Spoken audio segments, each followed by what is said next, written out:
Chapter 3281. The cargo ship slowly docked at the port.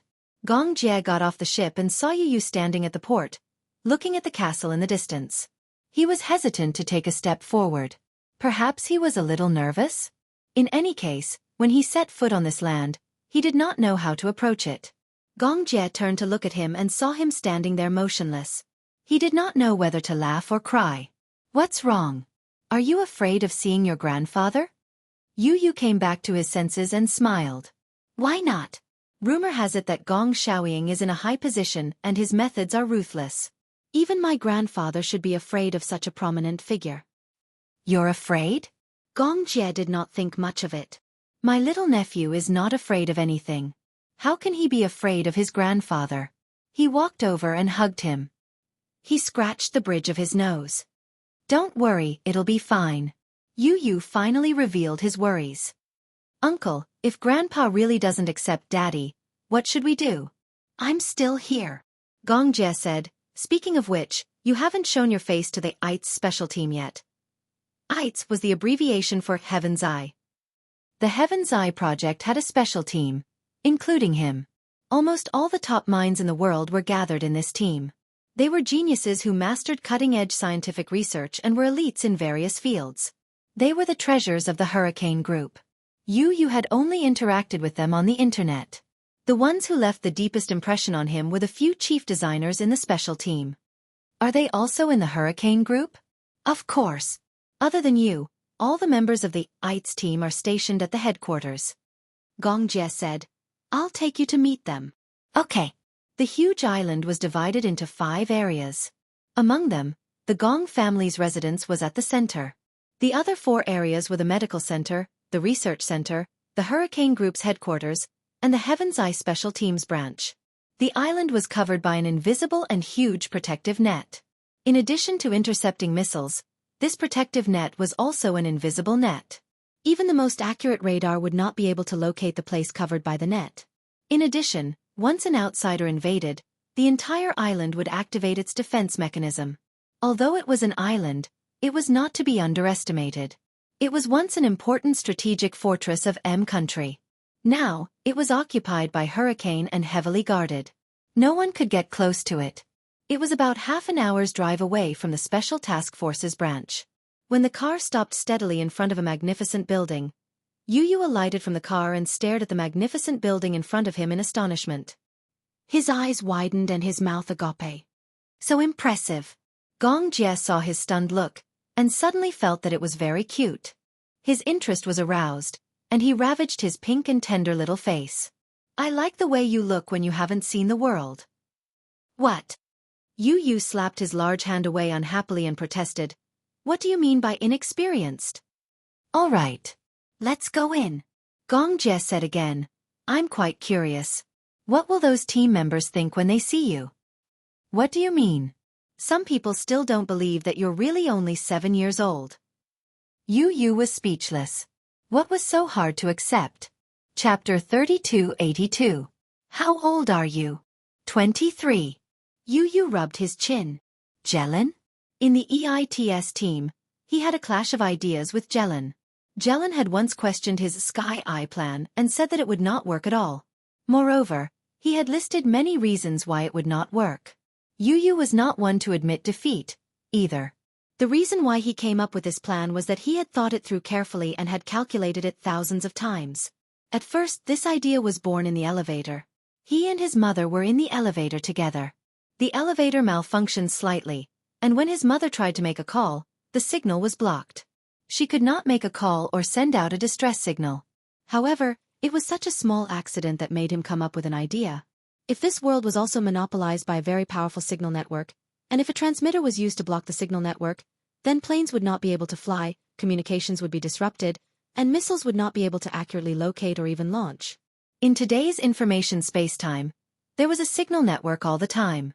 Then, did it mean that whoever controlled this network would become the master of the future world? When he proposed this idea, Jelen immediately refuted it. He said that it was impossible. However, Yu believed that although it would be difficult to implement, if this plan was carried out and improved continuously, the plan would have a prototype in the next 10 years. After it was perfected, It might not be far from being realized. However, his idea was too bold, and no one dared to agree. Yu spent the entire night designing a signal transmitter blueprint and submitted it to the Hurricane Group Senate of Science. Jelen was speechless when he saw it, but he also agreed that this plan could be implemented. Soon, the Hurricane Group set up the EITS special team. The team kept recruiting new members. Now the EITS team had 25 top researchers. However, the young boy who first came up with this idea had been absent from the research and development project for a long time. Some time ago, when Yue Yao was born and his mother's wedding, he left the 25 team members behind to work on these two things. He had completely forgotten about the Sky Eye plan. When Gong Jie led Yu into the team's office, a man in a black shirt was walking toward the door in the 5-meter-tall office hall. He was holding an apple in his hand and had just taken a bite out of it. He was surprised to bump into Gong Jie. "When did you come back to the headquarters?" "What a coincidence." Gong Jie smiled. He held Yu's hand and pushed him in front of Jelen. He smiled and said, "Jelen, let me formally introduce you a child." "Child?" Yu raised his head and sized up the man before him. The man was tall and well-built, with deep-set eyes and brows. He was a typical handsome man of European descent. He had a head of beautiful golden hair, deep blue eyes, and exquisite facial features. He was stunningly handsome. This man was Jelen? Glan took a bite of the apple and saw the little lad standing in front of him, looking at him curiously with wide eyes. He returned the gaze and saw that Yu's eyebrows were very similar to Gong Jie's. He was so shocked that the apple in his hand fell to the ground with a thud. Omi. Chapter 3283. Just as Yu was puzzled, Gulan grabbed Gong Jie's collar in shock and said in shock, "Gong Jie, this child is... You recognize him?" "Of course. He looks so similar to you." Gong Jie thought that Gulan had guessed Yu's identity. However, he suddenly lowered his voice and leaned closer to him to ask, "When did this happen?" Gong Jie was speechless. "When did you get a woman?" He seemed to have misunderstood something. "Does boss know about this?" Gong Jie's face was ashen as he said, "He is Yu." Gulan was shocked again and didn't react for a moment. It was only when his gaze landed on the elegant little munchkin that he realized something. His mouth suddenly opened wide. Hiss. Yu. In the meeting room, everyone looked at the cute little munchkin standing beside Gong Jie in shock. They were all confused. Gulan finally accepted this fact. He pointed at Yu and said, "Yu is really only 8 years old. This world is too crazy." Alice stood at the side and looked at Yu with a scrutinizing gaze. Is there really such a genius child in this world? He can come up with such a crazy idea when he's only 6 years old. I want to do an experiment on him and see if his genes have mutated. Gong Jie immediately protected Yu in his arms. "Alice, don't you dare. This is my nephew. Don't you dare touch a single strand of his hair." Nephew. Everyone was once again thrown into disarray by this statement. Nephew. Jie, you're saying that Yu is your nephew? The group of people discussed animatedly. Yu rolled her eyes. Originally, he had imagined that the office of the EITS team would be full of technology. Moreover, the researchers who came in and out of the office would be in neat suits with a solemn expression. However, the 20 or so people sitting in front of him were wearing white coats. Some of them were wearing thick glasses, and some of them were holding notebooks with messy hair. It was hard to imagine that these were the elite scientists of the Hurricane Group. What was even more unimaginable was that most of the Hurricane Group's sophisticated munitions blueprints came from these people. Yu glanced at Golan, who was squatting at the side and looking at him curiously. He pinched Golan's cheeks and rubbed Golan's hands in disbelief, as if Golan was a puppet and not a living person. "Oh my god!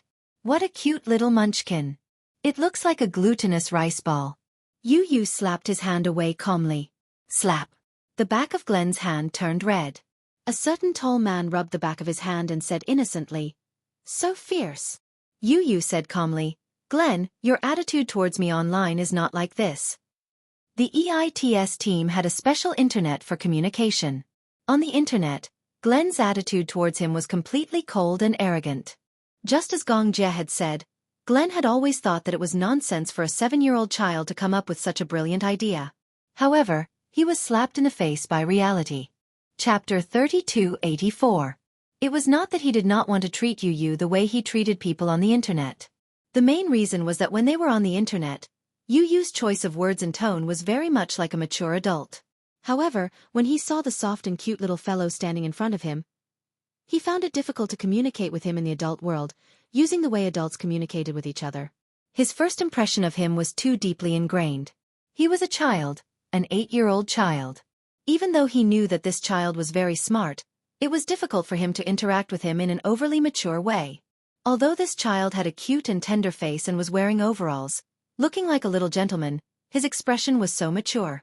Between his eyebrows, there was no childishness that a child of his age should have. Instead, there was an extremely steady and imposing aura. His aura was very strong. This was the first impression that Gollin had when he saw this child. Yu glared at him coldly. Gollin suddenly said in a serious tone, "All right, stop fooling around." Regaining his serious expression, he looked at Gong Jie and asked, "Did you have a safe trip back?" "No." "Oh?" Gong Jie said, "We met people from the Interpol on the way back. We were almost invited back to the ICPO headquarters for a cup of tea." "Was it that snow fox?" "Yes." As expected. Gollin's face suddenly turned gloomy. "That woman is really like a ghost that won't go away," Gong Jie said expressionlessly. "Apart from her, all the members of the Alpha Squad that she served in were killed by my mercenary group. Naturally, she could not forget me and hated me to the core." "What happened in the end?" "She didn't have a search warrant and couldn't find any concrete evidence, so she went back." Gollin smiled. "You must have discovered her tracks long ago, so you purposely set her up. The ICPO is in political turmoil now. Everyone wants to be the chief of police. The power is divided and the power is dispersed. Therefore, even if you invite me back to the headquarters, you can't do anything to me." Gong Jie looked at Alice. "Where's father?" "Boss?" "The boss left a while ago and hasn't returned yet." Gong Xiaoying had left a while ago because of Yun Shishir's wedding. He knew about Yun Shishir's wedding and was hesitating whether he should go or not. He did not tell anyone about this matter. One morning, he led a team of mercenaries and left the island. Until now, he still hadn't returned. "Not back yet?" Gong Jie was surprised and worried. Yu and Gong Jie looked at each other in surprise. He did not expect that Gong Xiaoying would not be on the island. He was no longer on the island. Where could he have gone? Gong Jie was a little worried. Because of his sister's wedding, his father seemed to have suffered a big blow. He didn't know where he went or if he was in any danger. Alice said, "Don't worry, the boss is fine. I received news yesterday that the boss went to the Middle East." Gong Jie was puzzled. What is he doing in the Middle East? During this period of time, there has been a lot of fighting in the Middle East. There's an order that needs to be negotiated. Gollin continued, "Since you're not around, the boss went personally. In that case, when will he be back?" "I don't know. He didn't tell us the exact time, but I've already sent a team to protect him." "Jie, don't worry." Chapter 3285. At the same time. The Bahamas. Yun Shishir was lying on a beach chair, basking in the sun leisurely. The climate in the Bahamas was warm. Here, there was no autumn or winter. It was very warm all year round. Since she was here, she did not want to leave. Originally, the Bahamas was only the first stop of their honeymoon. Mu Yaja only planned to stay for 5 days. However, on the 5th day, Yun Shishir had no intention of leaving, so he just let her be. After all, she was the main focus of this honeymoon. On the first day of their arrival in the Bahamas, Mu Yaja took her to try riding a white horse. On the second day, she woke up very early. Under Mu Yaja's special training, she finally learned how to ride a horse. However, the so-called learning was because Mu Yaja never left her side. She rode the horse while he held the reins and led her along the beach. Yun Shishir was quite confident that she would definitely learn how to ride a horse. Even if he did not accompany her, she would be able to control it easily. However, would a certain man let her go? Therefore, when Yun Shishir's 5th request to ride a horse alone was rejected, she was suddenly unhappy. "You're looking down on me. Do you think I'm very stupid? Is that why you're so worried about me?" "I'm worried that you'll fall." "How could I fall? I've already learned the little tricks you taught me." Yun Shirshir did not give up. I also want to ride a horse for a round. Ever since I learned how to ride a horse, you've always been the one holding it. It's not fun at all. The man said, if the horse starts to run, it will definitely lose control when it meets an inexperienced rider. If it falls and hits its head on the ground first, it won't be as simple as a broken leg or arm. Yun Shirshir stopped talking. On the fourth day, Yun Shirshir was addicted to diving again. Mu Yaja had a diving permit. He knew a little about photography, so he took some pictures while diving. Yun Shirshir saw them and yearned for them. It turned out that the underwater world was so fascinating. She had a yearning to explore all the unknown things. So she said she wanted to dive. Diving required a license before one could dive independently. However, if one did not have a license, one could also dive in a famous diving spot like the Bahamas. However, one would not be able to go that deep. There was a professional coach on the island. Yun Shirshir first learned simple breathing techniques and ear pressure balancing skills from the coach. Then, she put on a diving suit and entered the water. Mu Yaja also changed into a diving suit, held her hand, and dived into the water. Yun Shirshir had a deep impression of her first diving experience. The feeling of going into the water for the first time left a deep impression on him. Silence. It was as if the noisy world had suddenly quieted down. Other than the hissing sound of his breathing apparatus, he felt as if his entire body was floating in the water. This feeling was very strange. Originally, he was on land, and because of the gravitational pull, his center of gravity was very strong. It was also different from bungee jumping, where the feeling of falling into the air was unsettling. In the water, his entire body had lost its center and was floating. The heavy equipment on his back did not feel any weight underwater. He could not even feel the weight of his equipment. Chapter 3286. The resistance of the seawater was very strong, so it was impossible to be as agile as walking on land. It was Yun Shirshir's first time diving underwater. Such an unfamiliar environment and feeling would make one nervous. However, once one got used to it, one would find it very exciting.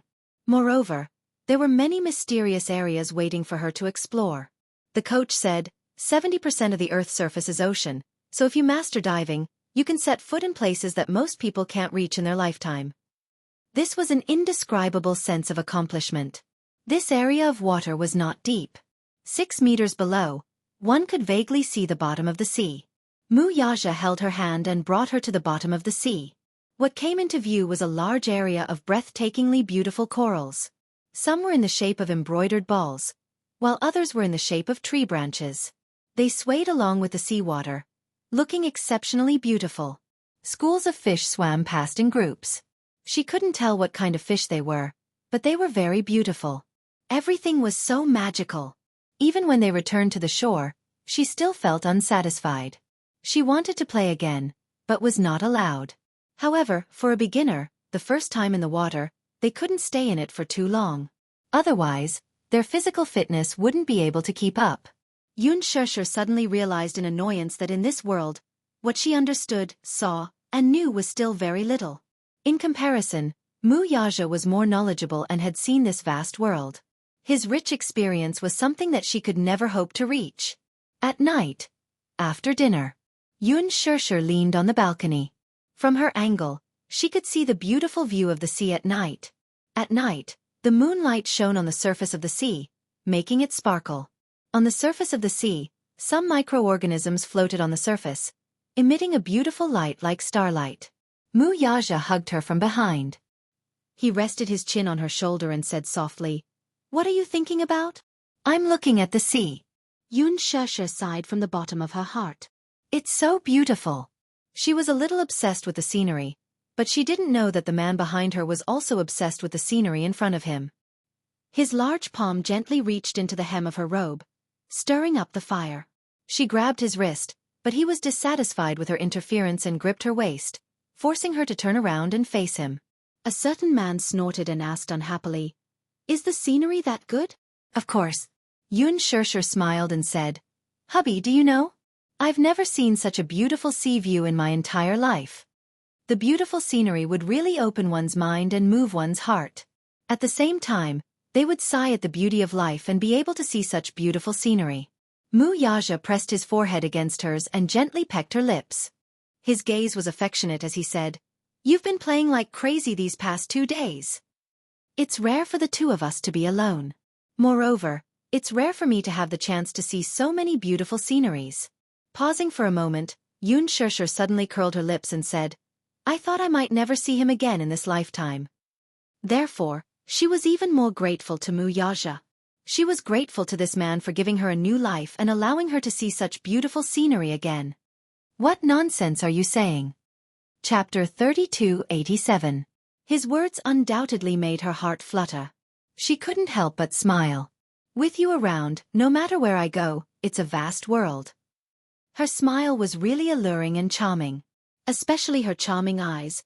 It was as if there was an electric current in them, igniting a certain man's hidden desire. He hugged her tightly and bowed his head. Everywhere he looked, the details were unbelievably beautiful.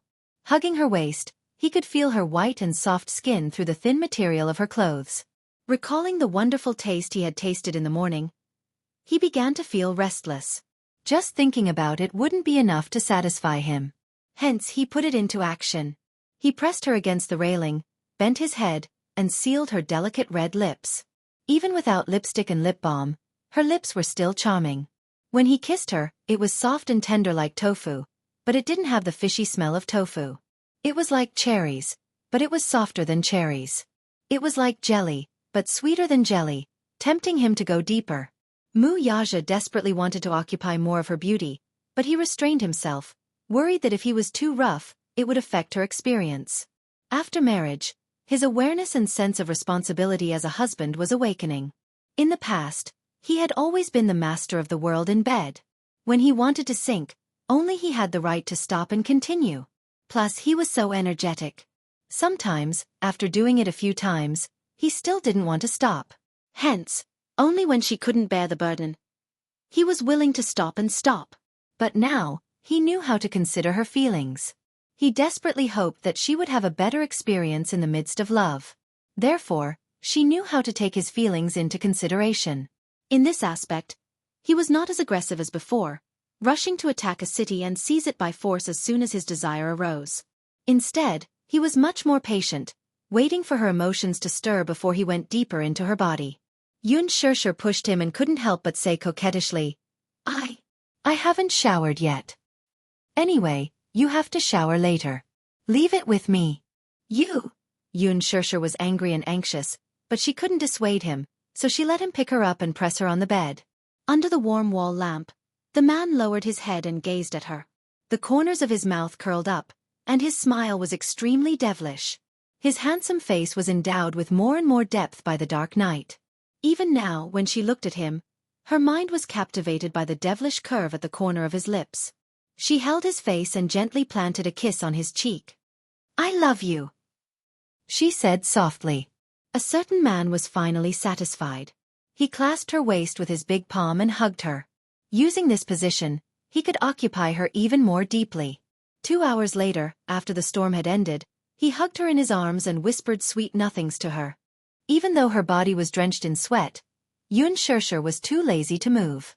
He wanted to carry her to take a bath, but she nestled in his arms and refused to move. His long black hair cascaded down his chest, accentuating his tan skin, making him look even more seductive. Yoon Shirshir felt that just hugging him like this was enough to satisfy her. She heaved a long sigh of relief. While her limbs were weak, her heart was filled with happiness. Chapter 3288. Yoon Shirshir suddenly looked up at him. She rested her chin on his chest and her eyes were filled with a gentle smile. "Honey, do you know?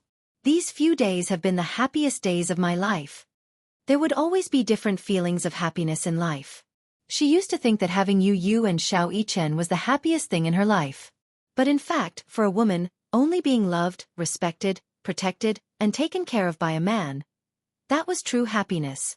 She was very lucky to have met him and received such happiness. Mu Yaja hugged her tightly, but he saw that she was thinking of something and frowning slightly. He didn't know what she was thinking about. "What are you thinking about?" "I'm thinking," Yoon Shirshir suddenly sighed. I'm thinking about my father." Mu Yaja responded but didn't say anything else. Yoon Shirshir suddenly held his big hand uneasily and interlocked her fingers with his. she said worriedly. Aren't you worried that he will do something to you? Worried about what? Muyaja didn't think much of it. There's nothing to worry about. To him, the most important thing was not the Shengyu Financial Group, nor was it his billion-dollar wealth. It was his wife, his 2 sons, and his cute little daughter. These 4 people were his reverse scale. If they touched them, he would be angry. However, Gong Xiaoying wouldn't pose such a threat to him. One was his biological daughter, the daughter that Mu Qingqing, the woman he loved most in his life, gave birth to for him. One was his granddaughter, and the 2 little guys were also his grandsons. Even a vicious tiger wouldn't hurt its cubs.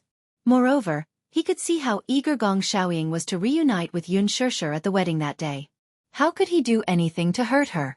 In that case, he had nothing to worry about. He knew very well that if the Hurricane Group really wanted to deal with him, then the destruction of the huge Shengyu Financial Group was just a matter of time. However, he wasn't worried. Yun Shishir, however, was worried sick.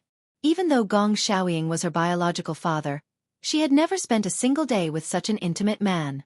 She didn't know what kind of personality this man had, and what he would do in a fit of anger. She told herself that she would leave some leeway for this man, but if he did anything to hurt her family, she would never forgive him. I'm worried that he'll deal with you. After a pause, she continued, I don't know how he feels about me or how much he hates you, but I don't want him to hurt you. Some things won't happen just because you don't want them to. A stubborn man like him won't be appeased with just a few words from you. Yes, I know, Yun Shishir continued, but I can do it. No matter what, I will stand by your side. No matter what happens, I will be with you. We'll never be apart. Yes. Muyaja smiled happily and held her hand tightly. No matter what, we'll never be apart. She chuckled softly, cupped his handsome face, and gently leaned forward to plant a soft and light kiss on his lips. Chapter 3289. It was said that a honeymoon was the most romantic trip in 2 people's lives. During the honeymoon, Yun Shishir threw all her troubles to the back of her mind. She did not ask any more questions and focused on enjoying the romantic honeymoon trip. After leaving the Bahamas, 2 of them went to the Maldives to relive the sweetness of the seaside. Before they got married, they had gone to the Maldives for a vacation. However, the feeling of traveling before and after the wedding was different. During their honeymoon in the Maldives, it was as if the entire sky was pink. They chose a waterhouse, a 7-star hotel. When they opened their eyes, they could see the endless ocean through the floor-to-ceiling windows. The blue sky seemed to be connected to the green sea, and there was no end in sight. The waterhouse in the Maldives was a luxurious house located on the sea. Outside the floor-to-ceiling windows, there was a balcony. There was a staircase on the balcony that led straight to the sea. They walked down the stairs and sat on the steps. Their feet landed gently in the sea. When the cold sea water submerged their ankles and soaked their feet in the cool sea water, they felt so relaxed that they could float. The Maldives was a paradise that made people forget to return. Here, lying on a beach chair, once they lay down, they did not want to move at all. After leaving the Maldives, the 2 of them flew to Paris to experience the French romance. She had thought that Paris would be the last stop. However, when the plane landed, she looked at the unfamiliar country. For a moment, a certain man gave her quite a pleasant surprise. Santorini Island, on the Aegean Sea, was an island ring formed by a group of volcanoes. Santorini Island was the largest island in the ring, and it was also called Thera. This was the southernmost point of the Kisraz Islands. It was only 96 square kilometers and had a population of about 14,000 people, most of whom were Greeks. It was said that this was the most romantic place in the world. It was not a lie. Muyaji, how long are you planning for your honeymoon? Yun Shishir did not know whether to laugh or cry. However, a certain man emphasized seriously, a wedding is a once-in-a-lifetime event. The same goes for a honeymoon. Why don't you take advantage of the honeymoon and enjoy the 2 of you more? As she listened, she was both touched and conflicted. She knew that this man had always wanted to make it up to her as much as he could. She also knew that this man was never good with words, but he had always done a lot for her. In the past, she didn't have much time. He also knew that in the future, the 3 children might not leave much time for the 2 of them. Therefore, he wanted to make it up to her as much as possible during their honeymoon. When the 2 of them ended their honeymoon trip, although they were reluctant to part, They were also worried about the 3 children, so they immediately returned. When she reached home, Yu was also home. He did not stay long in the hurricane group. He did not know when Gong Xiaoying would return. He stayed on the island for a few days, and Gong Jie brought him to familiarize him with some of the headquarters affairs. He was worried about Yue Yao, so he came back as soon as possible. Naturally, he did not mention that he had followed Gong Jie to the headquarters of Hurricane Group. He was afraid that Yun Shishir would be worried. Naturally, Mui Chen kept his mouth shut as well. In the few days that Yu was not around, the little guy had been tormented by his sister. Chapter 3290. Everyone says that nannies nowadays are unreliable. Some nannies are irresponsible and even hit and scold the children. Not long ago, I heard that there was a fatal accident in a high-class condominium. A nanny threw her employer's child down from the balcony. The child stopped breathing on the spot. Apparently, because she coveted her employer's wealth, she stole a few valuable pieces of jewelry. The employer's wife found out, but she didn't call the police on account of their relationship as master and servant. Instead, she ordered the nanny to stop. In the end, not only was the nanny ungrateful, she even bore a grudge. She hated the fact that the mistress exposed her on the spot and lost face. So at night when the master and mistress were asleep, the nanny secretly carried the child out of the nursery and threw her down from the balcony. Mui Chen shuddered when he heard that. No one was allowed to touch a single hair on his younger sister. If his younger sister was abused like that, he would definitely break down. Therefore, even though the nanny came every day, Xiao Chen was unfamiliar with many aspects of the house. Therefore, he couldn't leave the nanny's care. Even when the nanny was changing diapers, he would stand by the side and carefully watch her every move. The nanny felt uncomfortable under his stare and was even curious as to why this child was so patient. If it were someone else's brother, he would have frowned in disgust and run away while his younger sister was changing diapers. He stood by the side and watched carefully as if he was afraid that she would abuse the little princess. The nanny even kindly advised him that there would be some smell when changing diapers and asked him to hide in the living room. He refused. Therefore, the nanny was helpless. She really couldn't understand this child's thoughts, so she simply let him be. When Yun Shishir came back, she was worried that the 3 children would cause a scene at home. However, she didn't expect that Yue Yao would become fair and chubby. On the other hand, Xiao Chen had lost a lot of weight. Wasn't that right? In the middle of the night, she was awakened by Yue Yao's cries. She got out of bed and made some milk. When the milk was cold, she fed it to Yue Yao. By then, the sky outside the window was already turning slightly white. When she went back to bed and lay down, it was already past 9 in the morning, and the nanny came to report on time. At this time, he often didn't dare to sleep. He had to wait until the nanny left and he guarded the crib before he could finally sleep peacefully. At night, he would wake up on time to breastfeed, change diapers, and play with his sister. Taking care of a child was not an easy task for an adult, let alone an 8-year-old child. However, such a price was not paid in vain. Because Xiao Chen had been taking care of Yue Yao for half a month, his sister was very close to him. Between Mu Yaja, Yu, and Xiao Chen, she was more inclined toward Xiao Chen's embrace. Sometimes, when Mu Yaja was carrying little Yue Yao, Mu Chen would pass by. When the little guy saw him, he would open his arms and ask Xiao Chen to carry him. He would even kick him with his short legs and insist that his older brother carry him. At this time, Yu would walk over and pretend to be Xiao Chen to carry her. However, such a young child was able to distinguish between the 2 children so clearly. He didn't want Yu anymore. He wanted Xiao Chen wholeheartedly. Chapter 3291. The poor father and son pair, Yu and Mu Yaja, had suddenly lost their favor in front of the princess. They were depressed, disappointed, and aggrieved. They felt quite indignant in their hearts as well. Tell me, Mu Chen. What did you do? Our sister doesn't want me anymore. Yu complained to Mu Chen. The latter replied nonchalantly, it's no use being jealous. Our sister likes me the most now. Haha. With that, the tables had turned. Mu Chen, who had suddenly gained favor, was now full of himself. Yu gritted her teeth in anger, but there was nothing she could do. She could only brush her face in front of Yue Yao every day, change her diapers, and wake up at night to feed her. However, no matter how diligent she was, She did not seem to have won over much affection from her. It was as if her image had been fixed. Xiao Yichen's position in Yue Yao's heart was now extremely stable. Yu Yu was furious, but there was nothing she could do. Mu Yaja also tried his best to salvage some of his image in Yue Yao's heart. However, reality proved that Yue Yao's feelings for Xiao Yichen could not be broken by anyone. Yu Yu even mentioned this matter to Gong Jie, feeling wronged. A certain man, who was her uncle, heard about this and threatened to take back his position in Yue Yao's heart. However, Gong Jie brought another piece of news during this call. Yu Yu, do you still remember Litsis? Why did you suddenly mention him? Yu Yu paused and said slowly, of course, I remember him. Litsis was the boss behind the dark web.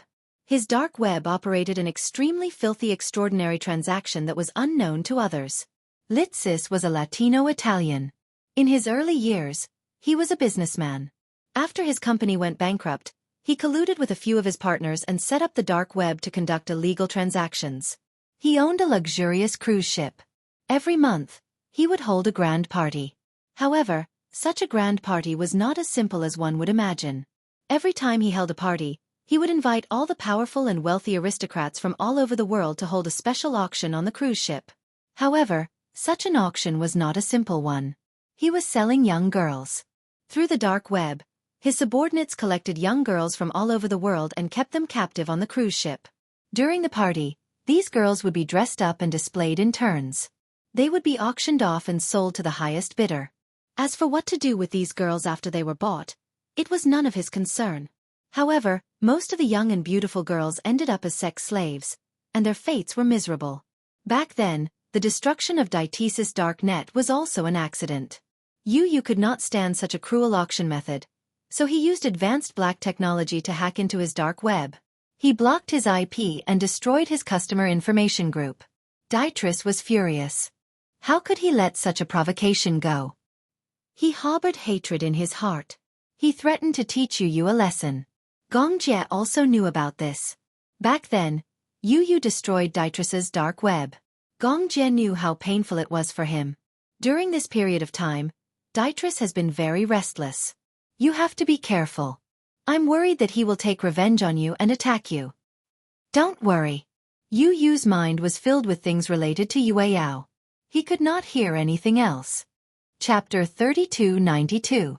A month later, Yun Shishir unexpectedly received an invitation to the National Drama Award ceremony. The National Drama Award ceremony was the most prestigious award ceremony in the domestic entertainment industry.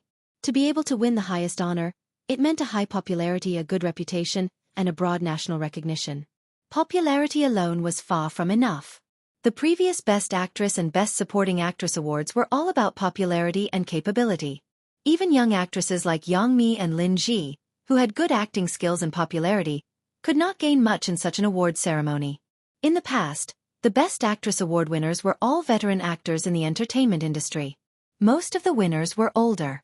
These seniors had been in the entertainment industry for many years. Most of them came from professional backgrounds and had settled down in the industry for many years. They had many outstanding works and were extremely capable. Only those who were able to win such a prestigious award would be able to do so. This was the highest honor that many could only dream of. Therefore, when Yun Shishir received the invitation and learned that she had been nominated, she was a little surprised. According to the invitation of the organizing committee, her role as Qin Yuyan was nominated for Best Supporting Actress in the National Drama Award ceremony. They hoped that she would be invited to attend the ceremony. Yun Shishir was inexplicably pleasantly surprised. She was surprised that her role was so popular. Qin Yuyan was a villain who was hated to the core. She did all kinds of evil and had a vicious heart. Usually, she was not popular. Unexpectedly, she gained so much popularity on the internet. The netizens were deeply impressed by her superb acting skills. Nowadays, the netizens were very picky when they watched TV. It was no longer something that could be fooled by ordinary stars. Sometimes, even if one did not have good looks, as long as their acting skills were good enough, they would still be highly praised and popular among the netizens. Yun Shishir was a classic example. Her performance as Qin Yuyan was really bad. But because it left a deep impression on the audience and made them gnash their teeth in hatred, it showed how good her acting was. There were a total of 3 nominations. In the first round, The nominees were selected through the voting of the netizens. In the second round, the netizens also voted for the Best Supporting Actress on Weibo. According to the selection of the judges, 3 people with popularity and acting skills would be sent to the list of nominees. Even though it was just a nomination, Yoon Shurshur was already overwhelmed by the favor. Ever since that accident, she had disappeared from the entertainment industry without a trace. Moo Yaja had been very protective of her all this while. The media had been trying to find out more about her, but they were always blocked from doing so. As a result, she did not officially leave the entertainment industry, but she had been separated from the industry for many years. When she received the notice, she hesitated whether she should go or not. However, Moo Yaja said, "I'll go with you." She was a little shocked because she originally thought that he would object. All along, he had been very opposed to her working in the entertainment industry. To him, it was a foul and materialistic place that did not suit her. Therefore, even after her confinement, she never mentioned going back to work. She was always worried that he would get angry. However, she did not expect that he would take the initiative to accompany her to the award ceremony. Yoon Shurshur felt like she was dreaming. Chapter 3293. She did not expect him to take the initiative to accompany her to the award ceremony. Yoon Shurshur felt like she was dreaming. "Why? Don't you want to go?" "Yes, I do." She hesitated for a moment and said weakly, "I'm just afraid that you won't be happy. My wife has been nominated for an award. Why would I be unhappy?" Moo Yaja did not think much of it and said, "Besides, acting is your hobby. In the future, if you want to return to the entertainment industry, it's not impossible. However, acting can't be your main business. After all, we made a promise that no matter how busy you are, you must take care of your family. I'm just afraid that you'll focus on this job and return to work early and return late like before. Your daughter will be very lonely without you by her side." Yoon Shurshur nodded, somewhat touched by his compromise. One had to know that it was not easy for this man to make such a concession. What he said made sense. Although he agreed to let her return to acting, she had to wait until her daughter was older, at least 2 or 3 years old, before she could return to the entertainment industry. However, this so-called return was not to make it a career. As he said, if she liked it, it was not a bad idea to treat it as a hobby. Occasionally, she would take on a few scripts and strive for perfection. Filming 2 TV series a year, or 1 TV series or 1 movie, was already very good. She would be satisfied if she could pick good scripts and challenge different characters.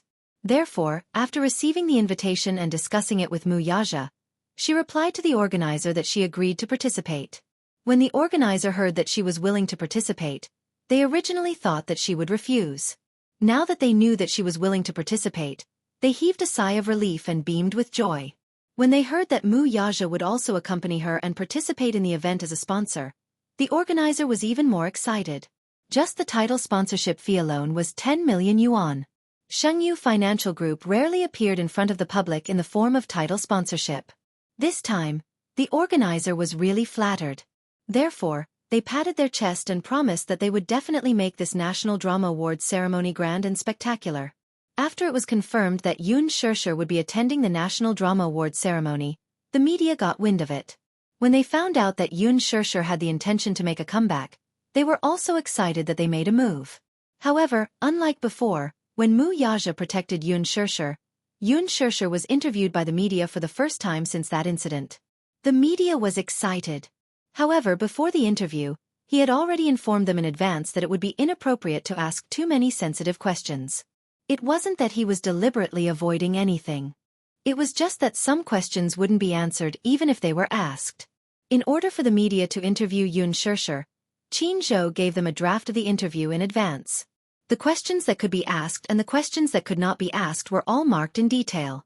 However, even though the reporters had doubts in their hearts, they gladly agreed. Because in the past few months that Yoon Shurshur had disappeared without a trace, the public was too curious about her sexual orientation, her activities, and her every move. It was said that because of that accident, she had lost her eyesight and was in danger of losing her sight. It was also said that after that accident, she was found to be pregnant. Therefore, she stopped all the publicity and activities and focused on preparing for the pregnancy. Chapter 3294. Some time ago, Moo Yaja had even meticulously prepared an eye-catching wedding for her. It was said that he had invited many distinguished guests to witness their sacred wedding. In short, there were all kinds of rumors about Yoon Shurshur, but none of them were accurately verified.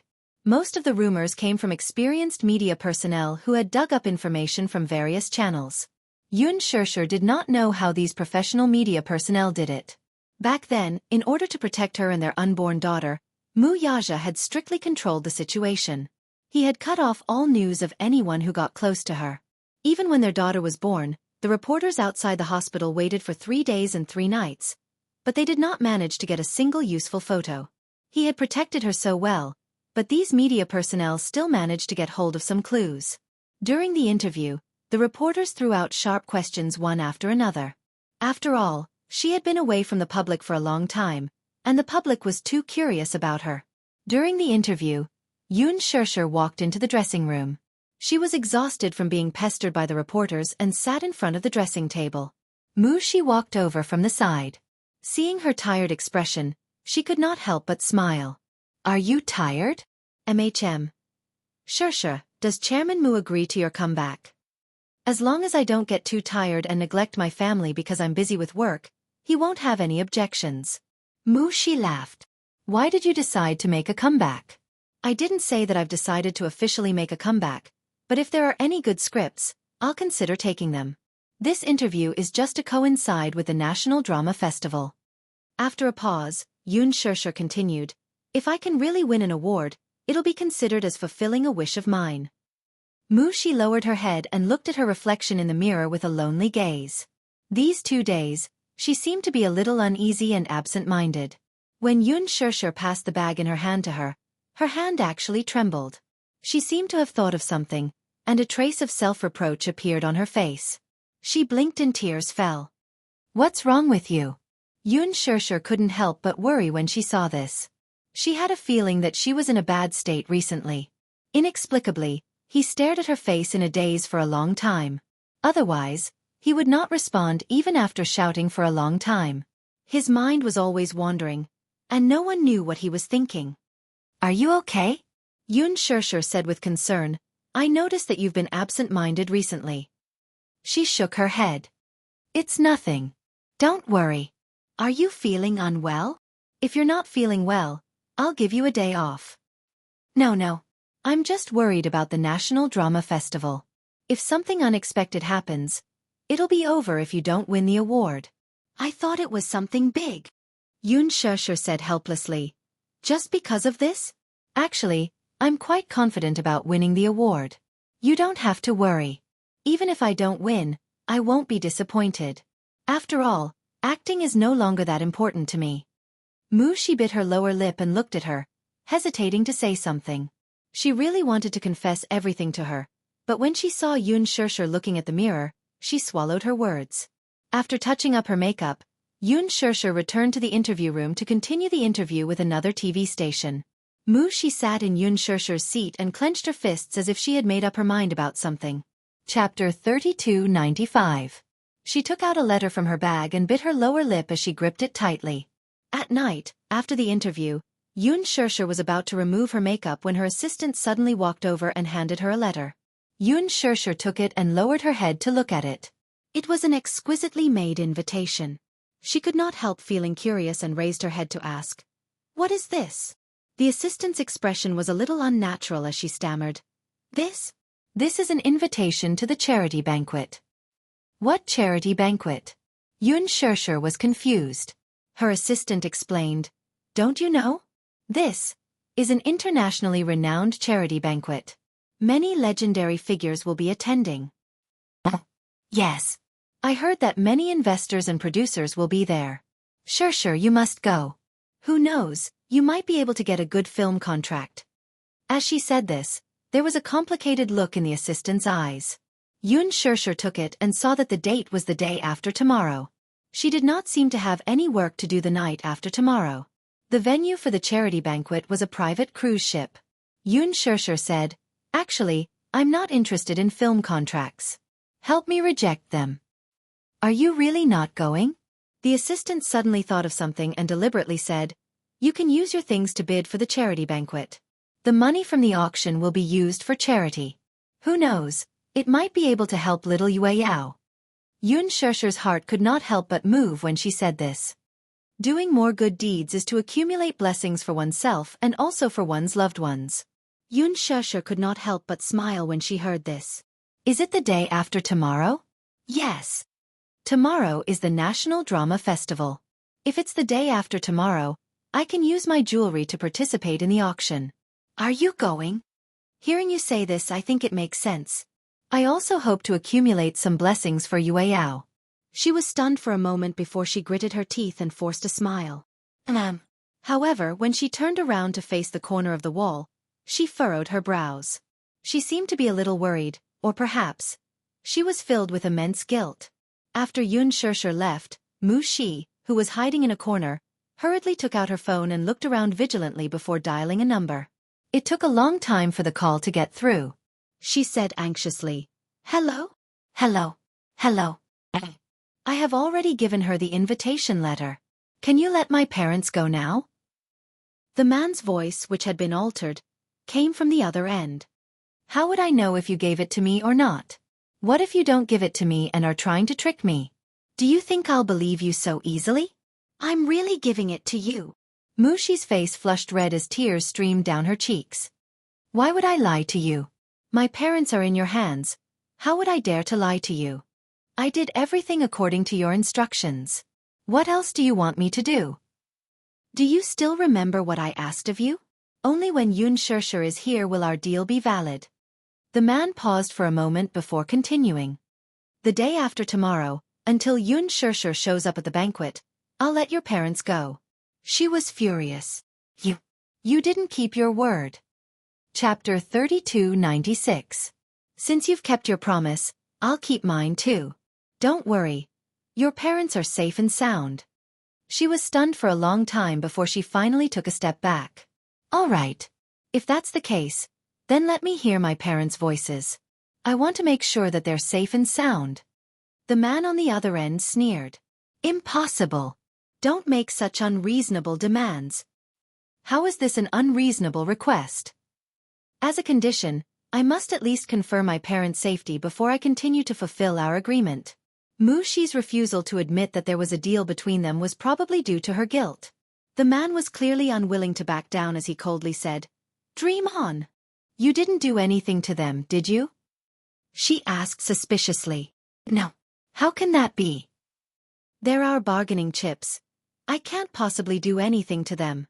I don't believe you. It's your business if you don't believe me.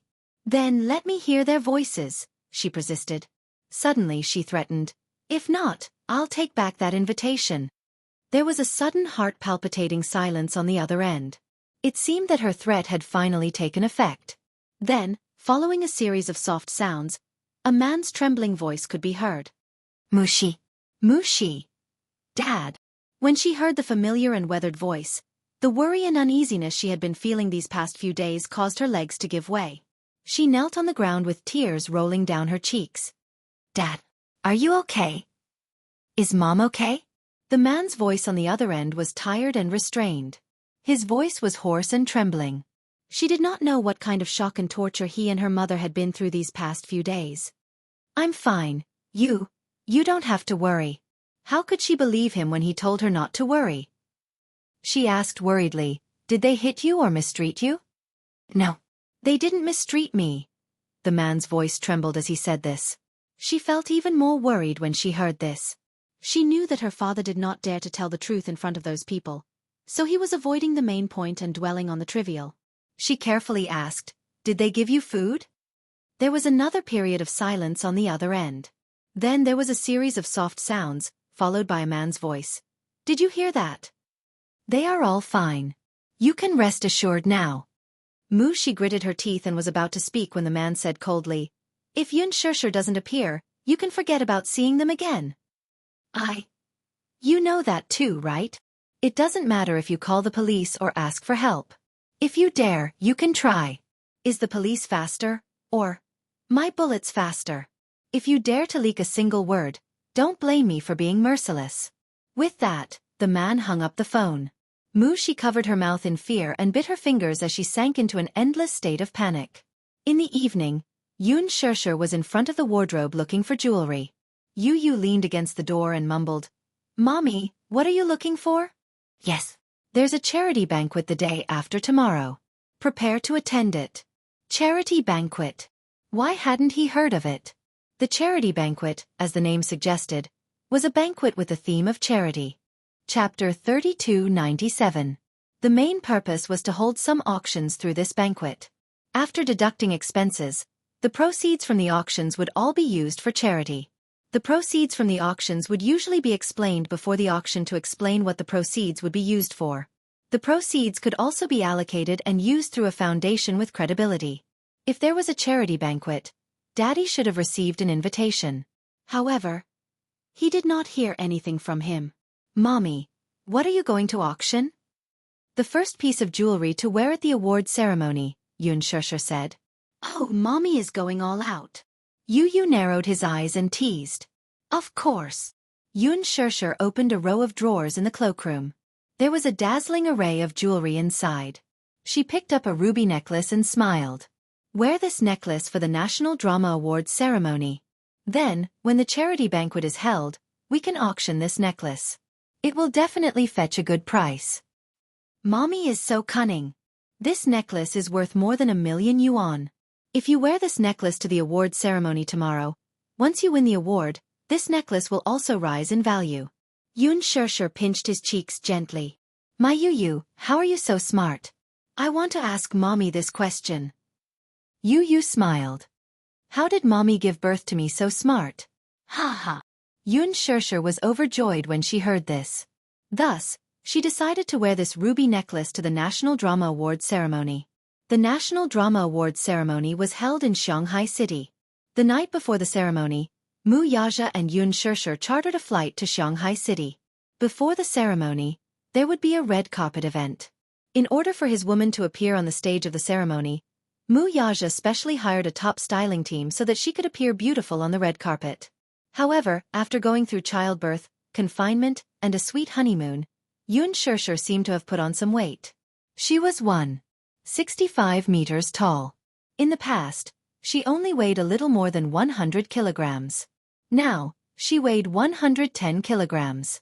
Logically speaking, with such a tall stature, 110 kilograms wasn't a bad number. But for celebrities, managing their figure was one of the most important lessons. For celebrities, even if they gained half a kilogram, the difference was still huge. When she went to try on the evening gowns in the morning, there was a dress that Yoon Shirshir especially liked. In the end, she couldn't zip it up no matter how hard she tried. She took off the dress awkwardly, covered her face shyly, and smiled bitterly. In the past, wearing this dress would have been easy. However, after a honeymoon, a certain man fed her sausages, salads, steaks, and other sumptuous meals.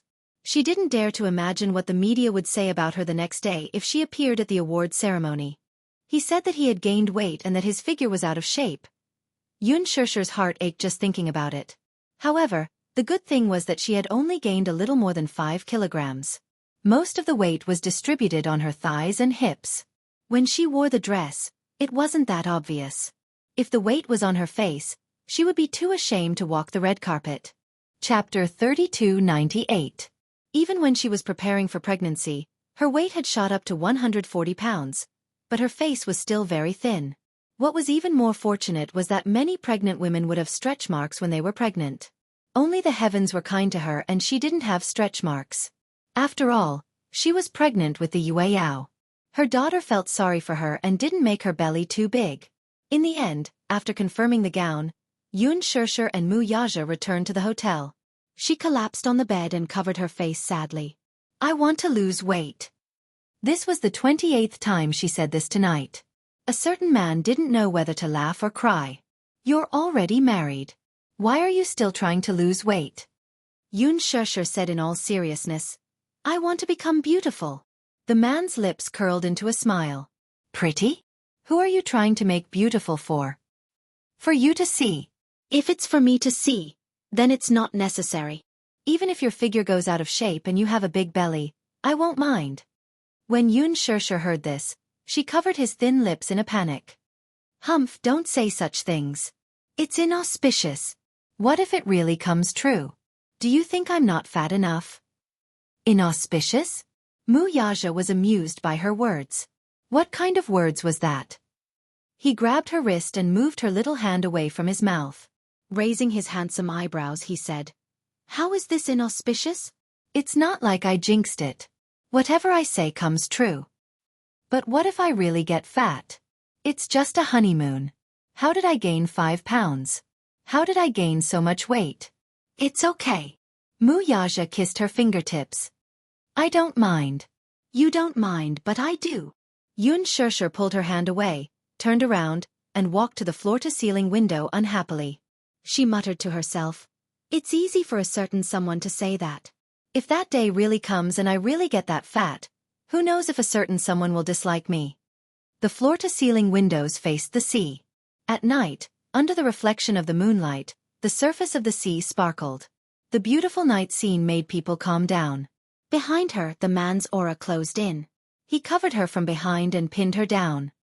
His large palm clasped her waist and gently stroked it. "Why do I feel like you haven't gained much weight?" "That's because you treated me like a pig. When the time comes and you don't have enough food to eat at the end of the year, you can sell me for a high price." When Mu Yaja heard this, he couldn't help but be amused by her description. Was he being raised like a pig? Selling by weight?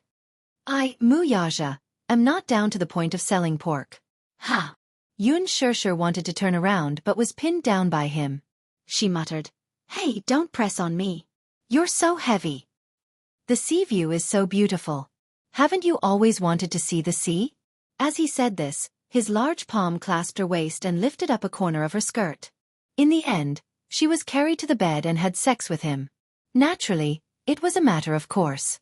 On the bed, a certain man instantly turned into a beast and swallowed her whole. However, that night, Mu Yaja knew how to control himself. After having sex with her once, he stopped and the two of them slept in each other's arms. Chapter 3299. The National Drama Festival was at night. On the red carpet, the stars were shining brightly. The Lincoln limousine was parked at the entrance of the venue. Yun Shirshir sat in the car and looked at the crowd in front of her. The spotlights were flashing continuously.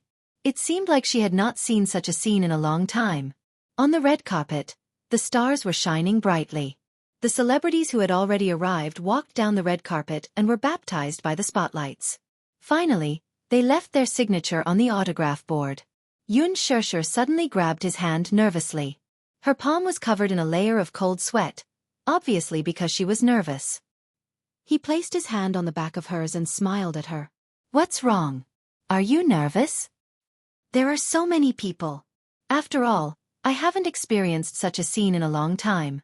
I'm not used to it for a while." Yun Shirshir lamented, "I heard that the number of guests for this year's National Drama Festival is the highest in history. Moreover, there are many capable veteran actors. In the same batch of nominees as me, there's an outstanding veteran actor. I don't know if I'll still have a chance to win with her around." "Don't be nervous." He was accompanying her. The moment the car door opened, the media rushed over like a tidal wave and raised their cameras. Before Yun Shirshir could get out of the car, she was blinded by the spotlights that came out of nowhere. It was too bright. For a moment, her world was as bright as day. Mu Yaja got out of the car first. Then, he turned around and held her hand, helping her out of the car like a gentleman. The two of them were instantly surrounded by the media. Questions came one after another like a cannonball.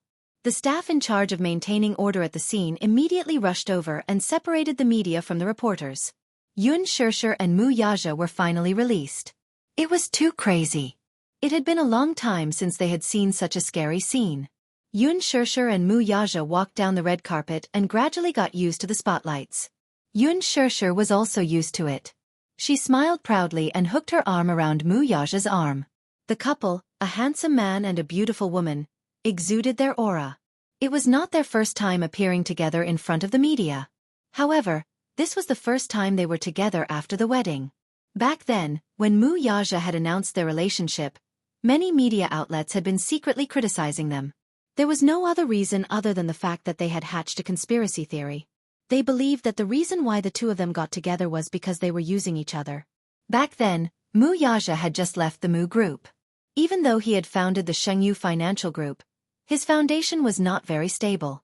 Therefore, he needed a source of hype. In order to get listed, he naturally needed fame. Therefore, he made use of Yun Shirshir to hype up their relationship and bring attention to the company. As for Yun Shirshir, the media speculated that she was unscrupulous in order to marry into a rich family. She had already given birth to 2 sons, but she still did not hold a wedding. Even though Mu Yaja said that the 2 of them had already registered their marriage, the marriage certificate had not been posted yet. Who would believe it? Therefore, many people were not optimistic about this relationship. In a place like the entertainment industry, it was always the newcomers who were smiling and the old ones who were crying. It was not that there had never been an on-screen couple, but the more high-profile this love was, the faster it died. Back then, how high-profile were Mu Yaja and Yun Shirshir? They participated in the reality show and even gathered a large number of fans. The fans named them the good-looking couple, which meant that the couple was very good-looking. Chapter 3300. It meant that both husband and wife were very good-looking and had a pair of adorable sons. Even the pair of adorable babies were very good-looking.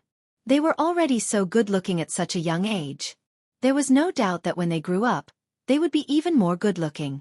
In the end, the public display of affection was so high-profile that it even came to fruition. Many female celebrities who wanted to climb up the social ladder but still failed to do so.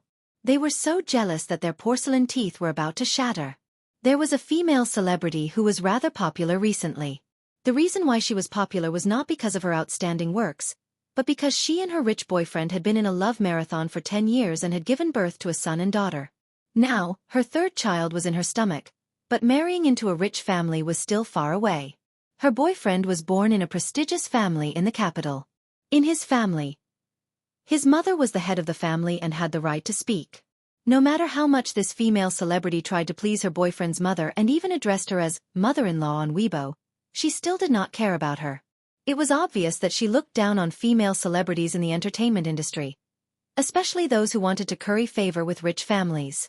Her 3rd child was a son. According to the rules, she should finally have a chance to marry into a rich family, right?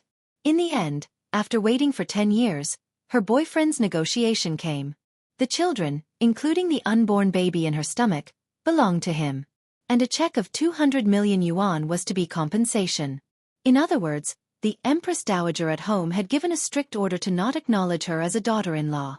On the other hand, Yun Shirshir was successful in both her love life and her career. She also had a pair of adorable sons and recently had a daughter. It could be said that it was a double blessing.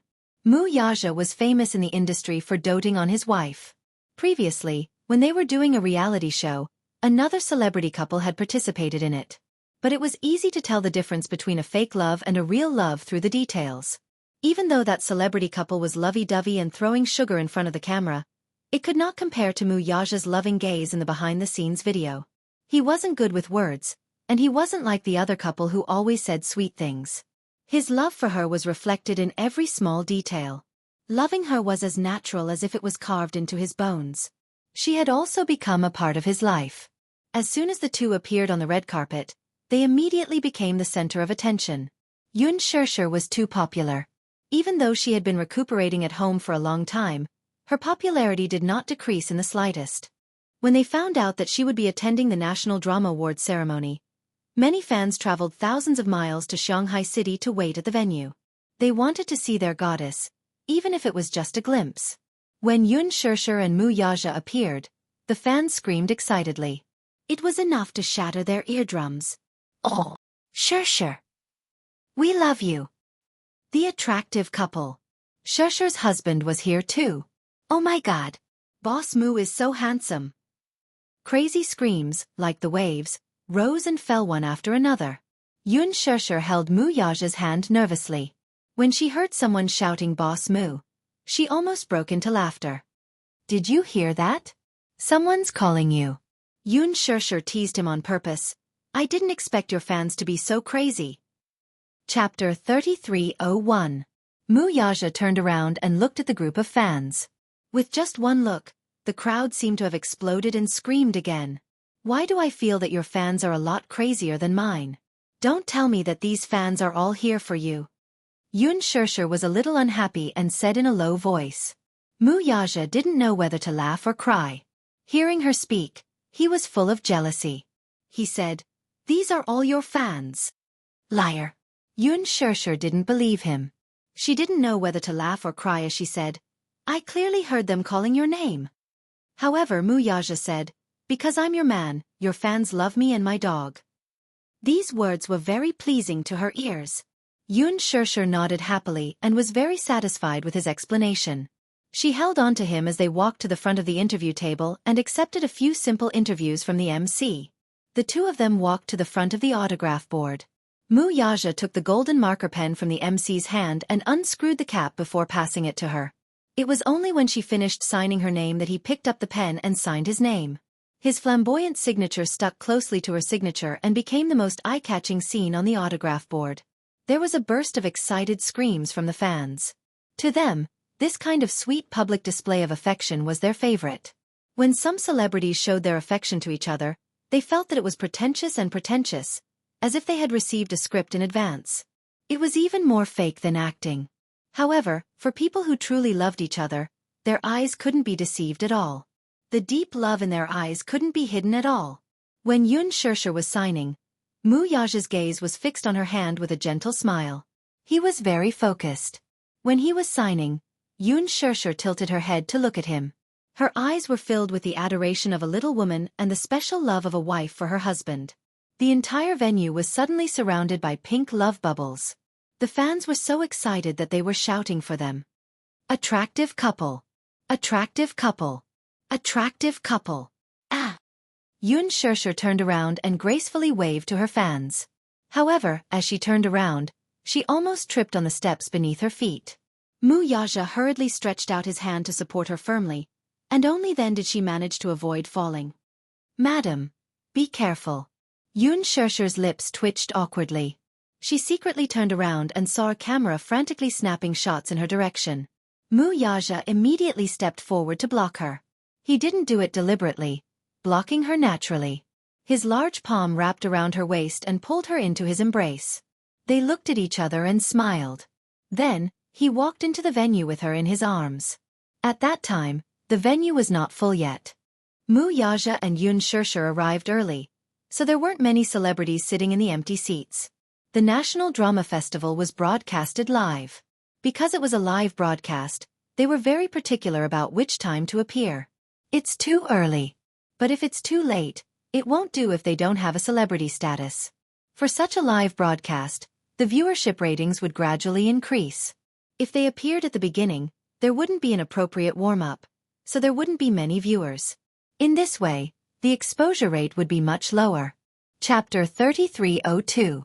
Some of the smaller celebrities had to spend a lot of money to rent their outfits. To be able to attend such an award ceremony, they had to fight for such resources for a long time. They had to squeeze their brains out to get a spot. If they appeared too early, wouldn't it be a waste of resources? Many celebrities dreamed of appearing last because the viewership ratings would reach a peak before the award ceremony started. However, most of the people who appeared last were those with top-notch resources or powerful backgrounds. Most of them were A-listers. Hence, at a glance, Yun Shirshir realized that the stars present were all veteran actors. These veteran actors, who had been acting for most of their lives, did not care about whether they would appear on stage sooner or later. They also disdained to compete with the younger stars for such ostentatious things. Hence, they arrived early. Out of courtesy, Yun Shirshir went over to greet them one by one. Some of the veteran actors were seniors that she liked, so she respected them from the bottom of her heart. After the greetings, she returned to her seat and realized that the name tag beside her said, Yang Mi, and Jun Mo was beside Mu Yaja. Her row was filled with Huanyu's artists.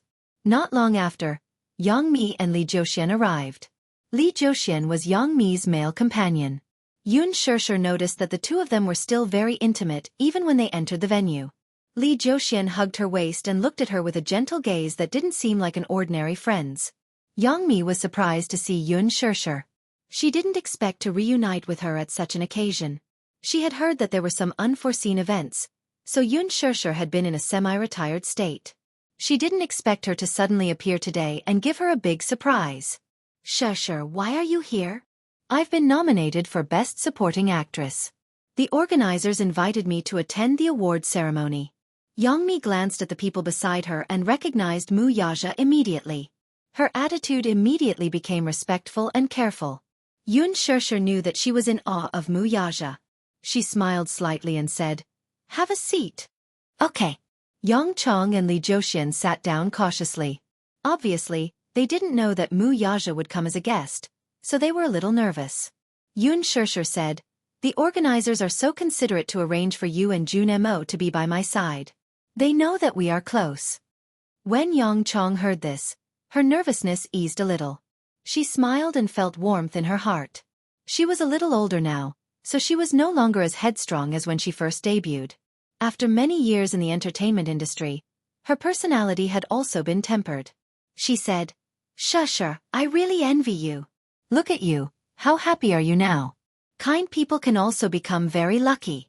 The heavens are really looking after you." Yun Shirshir glanced at her, then at Li Jiuxian, who was sitting beside her, and suddenly asked, "Are you two dating?" Yang Chong's expression froze, and she immediately became embarrassed. Beside her, Li Jiuxian also became uneasy, but he didn't immediately deny it.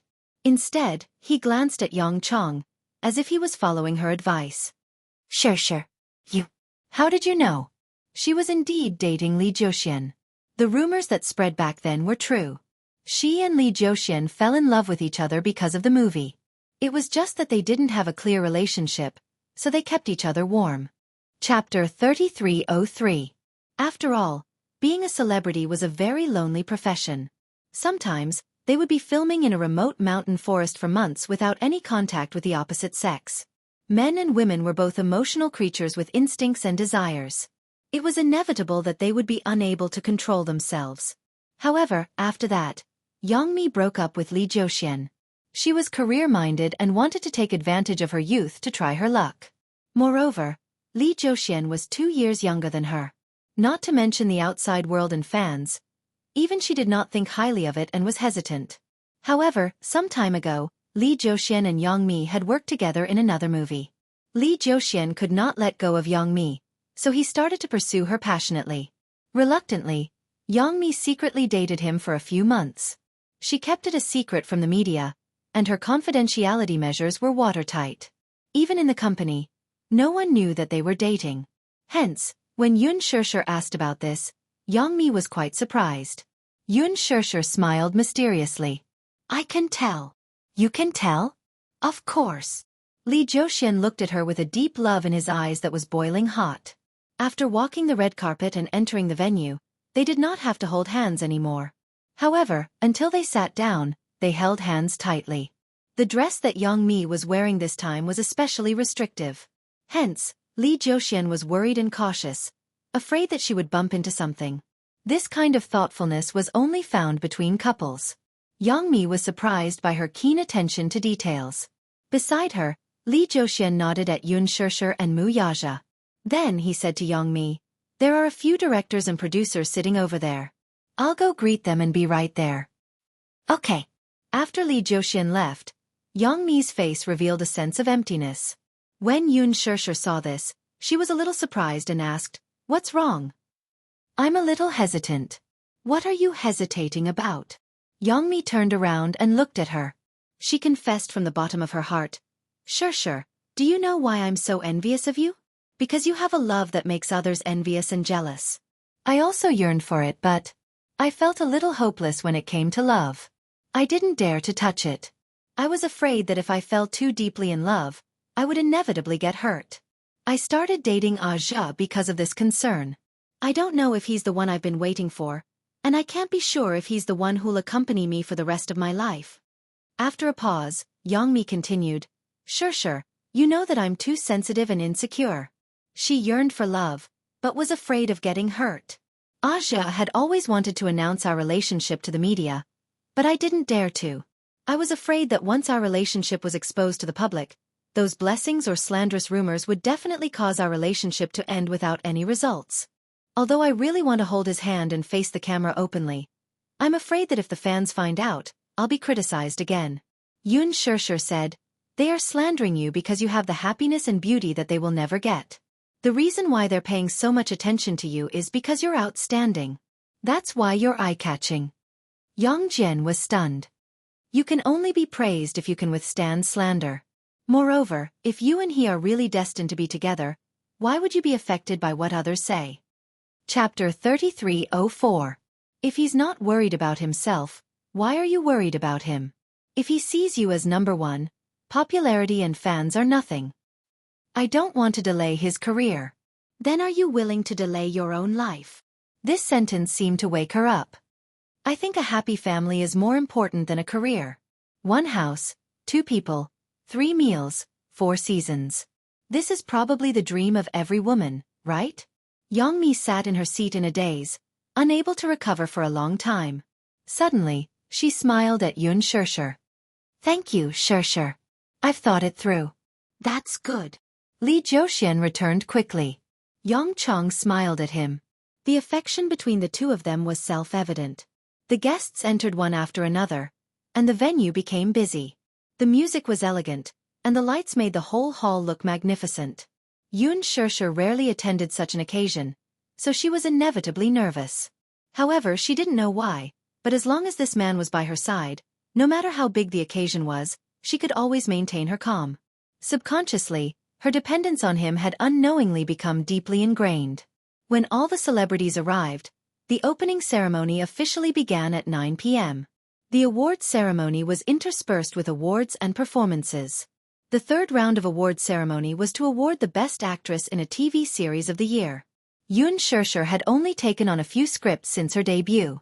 One of them was a movie, and the other was the lead role of Extreme Youth, which had yet to be broadcast. Therefore, such an award naturally had no chance with her. The big screen showed the list of nominees, and Yang Mi's name was on it. It was obvious that Yang Mi was very nervous. Although she had been in the industry for many years and had seen countless big occasions, it was obvious that she was a little hesitant. After all, the actors competing with her were all very strong. The MC walked on stage and exchanged greetings with the guests. Then, he picked up his line card and kept the audience guessing. Finally, when he read Yang Mi's name, the big screen switched to Yang Mi's face, and the venue erupted into thunderous applause. Yang Mi covered her mouth in excitement. She was so surprised that the corners of her eyes were slightly wet. Yun Shirshir sincerely congratulated her. Beside her, Li Zhouxian looked at her with relief and hugged her. Yang Mi, congratulations. The celebrities sitting in front and behind her also congratulated her. Hearing this, Yang Mi clasped her hands together and pressed them against her lips to express her gratitude to those who congratulated her. Amidst the thunderous applause, she carefully lifted her skirt and walked onto the stage. On the big screen, she stood in front of the podium with tears in her eyes and hugged the guest presenter. After receiving the trophy, Yang Mi turned to look at the audience and revealed a beautiful smile. Thank you all for your love. First of all, I'm terrified to be able to stand here today. Therefore, there are many seniors with superb acting skills sitting here. I'm very encouraged to be able to win an award. After she finished her speech, she paused for a moment and smiled deeply. Standing here, I still want to thank someone. Everyone quieted down. Yang Mi looked at Li Zhouxian's seat, and as if she had made up her mind, she said with a resolute gaze, Zhouxian. The audience was in an uproar. There were many fans of Li Zhouxian and Yang Chong present, so it was inevitable that they were surprised to hear Yang Chong mention Li Zhouxian's name. What kind of situation was this? Chapter 33:05. Yang Mi looked at Li Zhouxian's seat. She seemed to have made up her mind about something as she said with determination, Zhouxian. The audience was in an uproar. There were many fans of Li Zhouxian and Yang Mi in the audience. It was inevitable that Yang Mi would mention Li Zhouxian's name. The camera cut to Li Zhouxian's face. He stared at the screen in a daze. Obviously, he found it hard to believe that Yang Mi would mention his name at such a public award ceremony. Yang Mi looked below the stage and her gaze fell on Li Zhouxian. Finally, she looked at the camera and said solemnly, Today, I have received such an honor on such a sacred stage. I would like to use this meaningful day to announce something. There was a slight uproar in the audience as they discussed. However, in the blink of an eye, it was dead silent. Yang Mi looked at the camera and said word by word, Zhouxian and I have been dating for a year. As soon as she finished speaking, the audience was in an uproar. On the screen there were two images. One showed Yangmi's affectionate face while the other showed Li Zhouxian's shocked and touched face. I sincerely hope that I can receive everyone's blessings. Of course, even if there are no blessings, Zhouxian and I will continue to be happy. The audience applauded enthusiastically and cheered from the guests. Yun Shishir saw this and smiled happily. Seeing that Li Zhouxian was still sitting in a daze, she suddenly pushed his shoulder gently. Li Zhouxian turned to look at her in surprise. However, he heard her say, at this time as her boyfriend, shouldn't you go up on stage and give her a warm hug? Li Zhouxian was suddenly enlightened. He immediately stood up and walked up the stage with the camera following him. All along, he had been quick to announce their relationship. However, Yangmi had been hesitant. He didn't know what she was worried about. He had wondered if she didn't think highly of their future or if she valued fame and fortune too much. She felt that announcing their relationship would affect her career. After all, although Li Zhouxian's status wasn't as high as hers, he was still a popular idol of the new generation. He did not mention this matter again. After all, he did not want her to think that he was with her for her resources. Li Zhouxian's manager also knew about their relationship. He often whispered in Li Zhouxian's ear that every time Yangmi shot a movie or worked with a male idol, she would create scandals, hype, and exposure. If her relationship was exposed, it would mean that she would not be able to have any scandals with other male celebrities in the future. She was with him only because she felt lonely and needed a man like him. However, Li Zhouxian deeply believed in her feelings for him. Therefore, no matter what others said, he was still very persistent. However, he had not expected that she would give him such a surprise at today's award ceremony. Under Yang Qiai's gentle gaze, he quickly walked onto the stage and gave her a gentle hug. The whole place was in an uproar. Witnessing this rather meaningful confession with their own eyes, everyone was stirred up. Yang Cheng. Zhouxian. Yang Cheng. Zhouxian. Chapter 3306. Yangmi kissed him back and hugged his back. When she closed her eyes, tears fell from the corners of her eyes.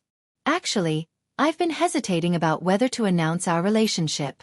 Zhouxian and I have been dating for so long and we've accepted each other. We want to hold hands for the rest of our lives and continue dating. But I'm worried that if we announce our relationship and don't receive blessings, what should I do? I don't want to delay his life. Yangmi paused and said, but a good friend told me just now that if I don't want to delay someone else's life, is it okay to delay my own life? So this time, I've decided to be brave.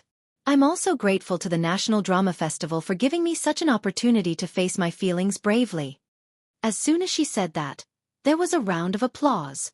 Yun Shishir smiled and clapped. When Yangmi and Li Zhouxian returned to their seats, Yun Shishir immediately gave her a hug. Yangmi hugged her back gratefully and thanked her sincerely. Sure, thank you. If she hadn't said that to wake her up, she probably wouldn't have had such impulse and courage until a long time later. Sure, I wish you happiness too. Yangmi returned to her seat. Yun Shishir was in a daze and seemed to be deep in thought. When she first met Yangmi, she didn't have a good impression of her. At Huan Yu's annual cocktail party, her arrogance and unfriendliness gave her a taste of the hostility and unfriendliness of the entertainment industry. However, after interacting with her, she realized that Yangmi wasn't a bad person. She was just a little selfish. The glory she had made her arrogant and unavoidably arrogant. But weren't humans selfish too? Instinctively, they resisted outsiders and guarded against them. She had been in the industry for many years and had some dark history, such as the unspoken rules and throwing herself at an investor. But now, after many years of settling down, Yangmi's temper had been tempered and she was no longer as arrogant and despotic as before. Even when she was in confinement after giving birth, Yangmi often came to visit and asked about her well-being. The most touching thing in life was to turn hostility into friendship. Yun Shishir was sincerely happy for her. Next, we will be presenting the Best Supporting Actress of the Year. Please look at the big screen. As soon as Yun Shishir's photo was shown on the screen and in the slideshow, the audience immediately went into an uproar. Many celebrities arrived a little late, so they did not see Yun Shishir on the red carpet. Therefore, when they saw the photo on the big screen, they were inevitably surprised. Didn't Yun Shishir disappear for a long time? Was she also at the award ceremony? Some time ago, Yun Shishir's Lethal Beauty was replayed for the second time, and the ratings were still at the top. Many netizens left messages for Yoon Shurshur to watch it again. Even though the rebroadcast was not scheduled for prime time, but at 10 p.m., there were still many people waiting in front of the TV on time to watch it. The popularity of the ratings increased the value of many of the main actors. This time, because of Chin Chang's role in Lethal Beauty, Lin Ji became popular again. She was nominated for Best Actress, but she lost to Yang Mi. However, she didn't lose out. After all, with Lethal Beauty, Lin Ji's status was stabilized. Even her endorsement fees doubled. Lin Ji laughed even in her dreams. The MC returned to the front of the stage and picked up the card, but pretended to be mysterious. I think I saw a face on the screen that I haven't seen in a long time. Chapter 3307. There was a lot of discussion below the stage. Yoon Shurshur heard people whispering in the back row. Yoon Shurshur is here too? Why is her name in the nomination list? I heard that her popularity in the online voting is too high and she crushed the other candidates. But hasn't Yoon Shurshur disappeared for a long time? She wasn't in the voting list at the beginning. Many enthusiastic netizens left comments below and their voices were very loud. Only then did the organizers put her name in. In the end, she took the lead in the voting overnight. If she still doesn't get nominated, the audience will definitely suspect that there's something shady going on, right? But what's the difference between Yoon Shurshur's current state and retirement? If she wins the award but doesn't show up, won't it seem very insincere? Won't the other nominees feel uncomfortable? But if she doesn't win the award, with her high popularity, she will definitely be suspected of being shady, right? If that's the case, won't the organizers be in a difficult position? Yoon Shurshur didn't come? Amidst the discussion, Yoon Shurshur couldn't help but feel a little nervous. She grabbed Mu Yaja's hand tightly and looked at the stage. The MC said in a deep voice, "Next, I'm going to announce the Best Supporting Actress list. Actually, in the National Drama Festival, the most valuable award besides the Best Actress Award is the Best Supporting Actress Award. Everyone must be very curious about who will be the final winner this year." After a pause, he pretended to be mysterious and said, "First of all, she's a very young girl. Secondly, she has a nickname in our fan group, Beauty of the Century. Although she has disappeared for a long time, her popularity hasn't decreased at all. She's the most popular among the new generation of young actresses. Moreover, with her acting skills, she has gained the recognition of many seniors." The final winner of the Best Supporting Actress Award for the 2017 Shengyu National Drama Festival is Yoon Shurshur. Applause broke out. On the stage, the camera on the big screen changed and landed on her calm face. Although she was a little surprised, this result was within her expectations. She was very confident that her acting skills would definitely be recognized. However, after confirming that she had won the Best Supporting Actress Award, she still couldn't hide her excitement. Even though she pretended to be calm on the surface, her trembling fingers showed that she was still very nervous. Yoon Shurshur. Yoon Shurshur is here. Oh my God. Has she decided to return to the film and television industry? Impossible. The scene once again shifted to the man beside her. The audience was in an uproar. They had never thought that Mu Yaja would be there in person. It was said that the Shengyu Financial Group had invested heavily in the sponsorship of the National Drama Festival. However, no one doubted that Yoon Shurshur's award had anything to do with the sponsorship of the Shengyu Financial Group. This was the charm of acting. She had used her acting skills to convince the audience and the judges. She had won this award, which was what everyone expected and deserved. Let's welcome our Beauty of the Century, Ms. Yoon Shurshur, to the stage to receive the award. Yoon Shurshur stood up slowly. Yang Mi, who was sitting beside her, immediately stood up and gave her sincere blessings and a gentle hug. Lee Joxian also gave her a hug. Yoon Shurshur lifted the hem of her dress and walked gracefully onto the stage. She took the trophy from the guest presenter and smiled shyly. Chapter 3308. The host smiled mysteriously and said, "I heard that Yoon Shurshur is not alone today." There was a commotion below the stage. On the big screen, the camera suddenly switched to Mu Yaja's face. When the latter saw his face suddenly appear on the screen, he raised his eyebrows in surprise and looked around. He was actually looking for the camera seriously. His small action was extremely cute in the eyes of everyone. The audience laughed knowingly. The fans were excited. They stood up, raised their lightboards, and shouted in support. "Boss! Boss. The attractive couple. The attractive couple. Mu Yaja and Yun Shirshir were known as the attractive couple, and the fans affectionately called Mu Yaja boss. The reason was that Mu Yaja was the president of Shengyu Financial Group, the big boss. Therefore, they all gave Mu Yaja such a nickname. The host said enthusiastically, "Let's applaud a little more. Let's invite the CEO of Shengyu Financial Group to the stage, okay?" The applause was extremely intense. Mu Yaja widened his eyes in shock. He was a little surprised and hesitated whether he should go on stage or not. Yun Shirshir took the microphone and pretended to be concise and ordered, "Come up." Mu Yaja immediately stopped smiling, stood up from his seat, and walked onto the stage. When the host saw this, it took him a long time to react. When Mu Yaja walked to the front of the stage, Ling Ren's height suddenly dwarfed him. He suddenly stood a little further away and said awkwardly, "It's not scary to be on the same stage, but it's awkward to be shorter." Haha. There was laughter below the stage. Facing the camera, Mu Yaja appeared very calm. He naturally hugged Yun Shirshir and smiled without saying a word. The host teased again. "Mr. Mu, I saw you looking around below the stage just now. What were you looking for?" Mu Yaja's lips curled into a bashful smile. Yun Shirshir immediately chimed in. "He's probably looking for a camera." "How cute." The host continued, "But when CEO Mu went on stage just now, he looked like a young daughter-in-law.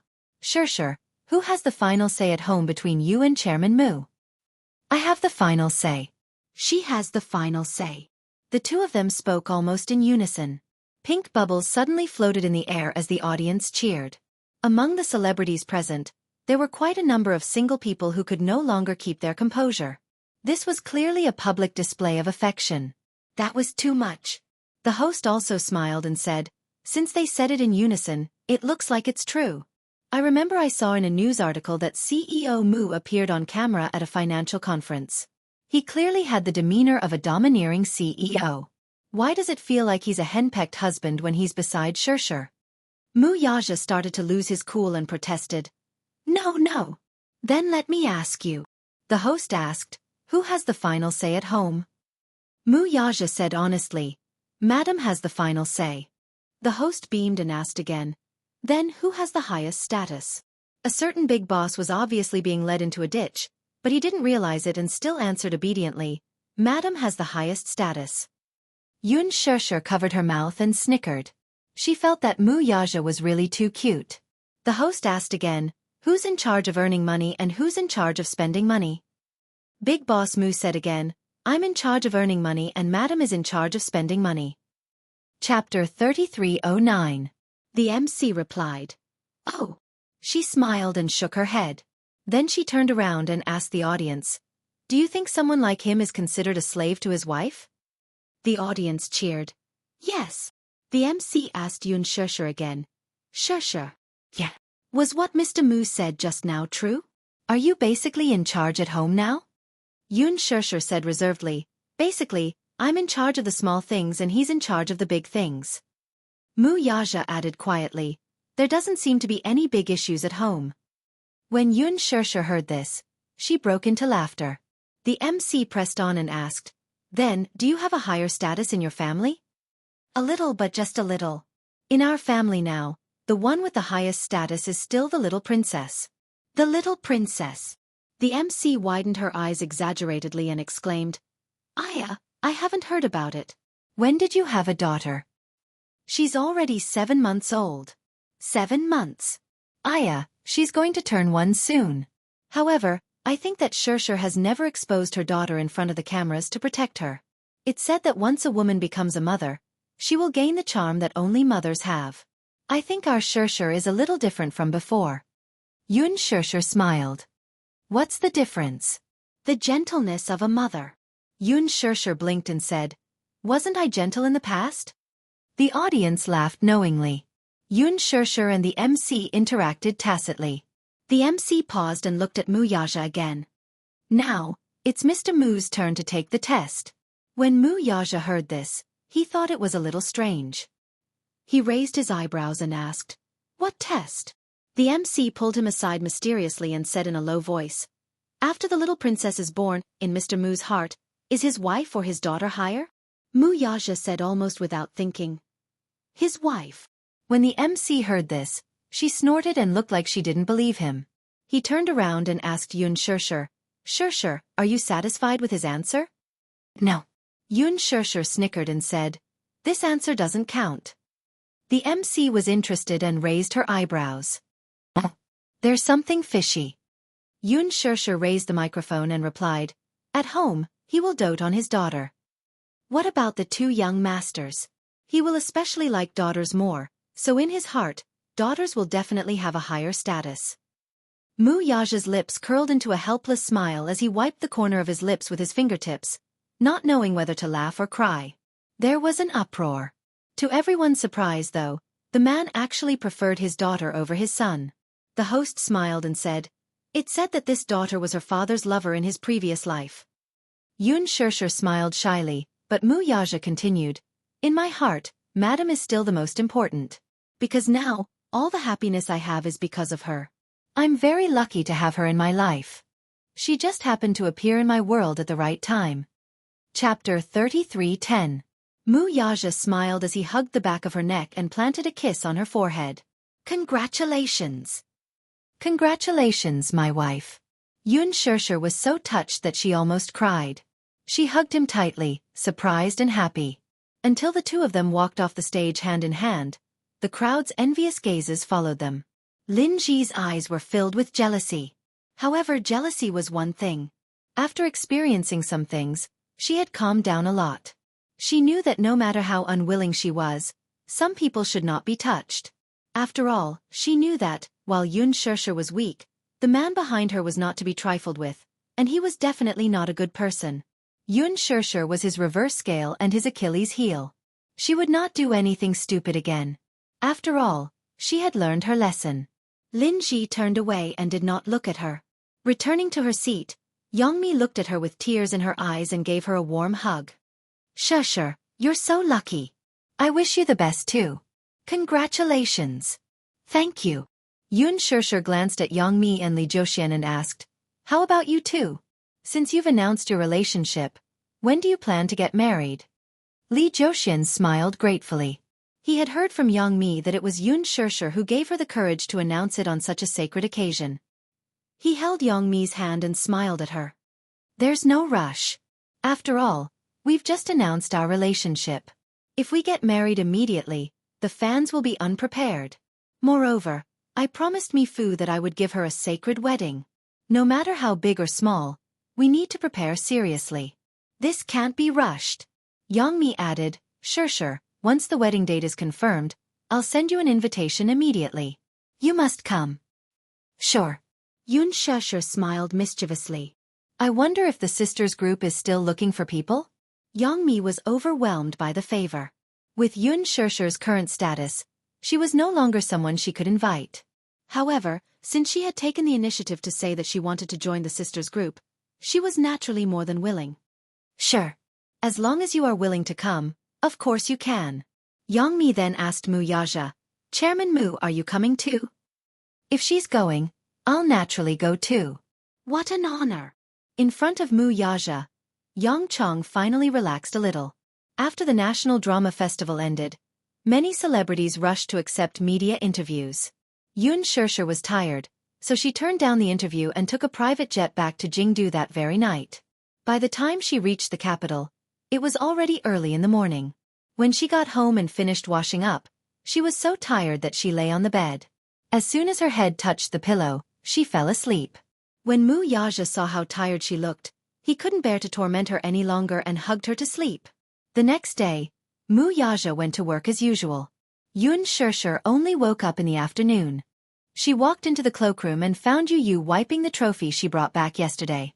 Seeing that she was awake, Yu Yu smiled happily. Lazy mommy, you're finally awake? Oh, I woke up hungry. Yun Shirshir rubbed her flat belly and said pitifully, Yu Yu, did you save any good food for mommy? Of course. You can starve anyone, but you can't starve mommy. All right, sis. I've breastfed her. I've changed her diapers too. Yu Yu rebuked her. She's sleeping now. Mommy, don't disturb her afternoon nap. I know. Chapter 33:11. While Yu Yu was cooking the noodles, Yun Shirshir sneaked into the baby's room and peeked at Yue Yao. Sure enough, she saw her lying in the crib, sleeping soundly. She had her thumb in her mouth and was sleeping soundly. Yun Shirshir carefully removed her finger from her mouth. Yu Yao opened her mouth, and with a pop, a light blister popped out of her mouth. The blister was huge. She found it extremely rare. She gently poked it with her finger and the bubble burst just like that. Yue Yao subconsciously put her finger in her mouth again with relish. Yun Shirshir decided to ignore her. She got up and quietly left the room.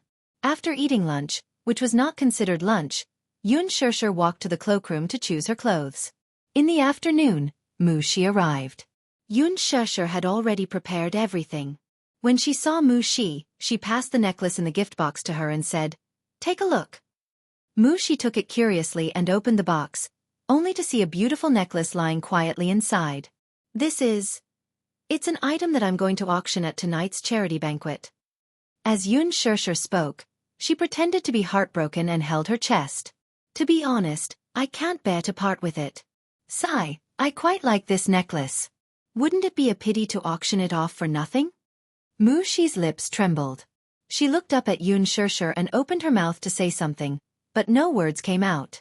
Yun Shirshir kept staring at the necklace and was reluctant to part with it, so she did not notice her expression. After Mu Shi was done with her makeup, she changed into a simple dress. This dress was custom-made by a famous designer, but it was not considered an evening gown. It was a typical socialite style. Attending a charity banquet did not have to be considered glamorous, but it was fine as long as one was steady and appropriate. After all, this was not an award ceremony. The focus was on the scenery and decency. The theme was charity, not beauty. Yun Shirshir had noticed Mu Shi's troubled expression for a long time. Ever since she arrived in the afternoon, Mu Shi had been absent-minded. She seemed to want to say something, but she kept hesitating. She asked suspiciously, "What's wrong with you?" "I see that you've been absent-minded, as if you have something on your mind." Yun Shirshir gestured for her to sit on the sofa. Mu Shi hesitated for a long time before dawdling over to her side and sitting down. However, she still looked restless. The air conditioning in the room was clearly turned on, yet her forehead was still covered in cold sweat. Yun Shirshir thought that she was not feeling well. Not feeling well? No.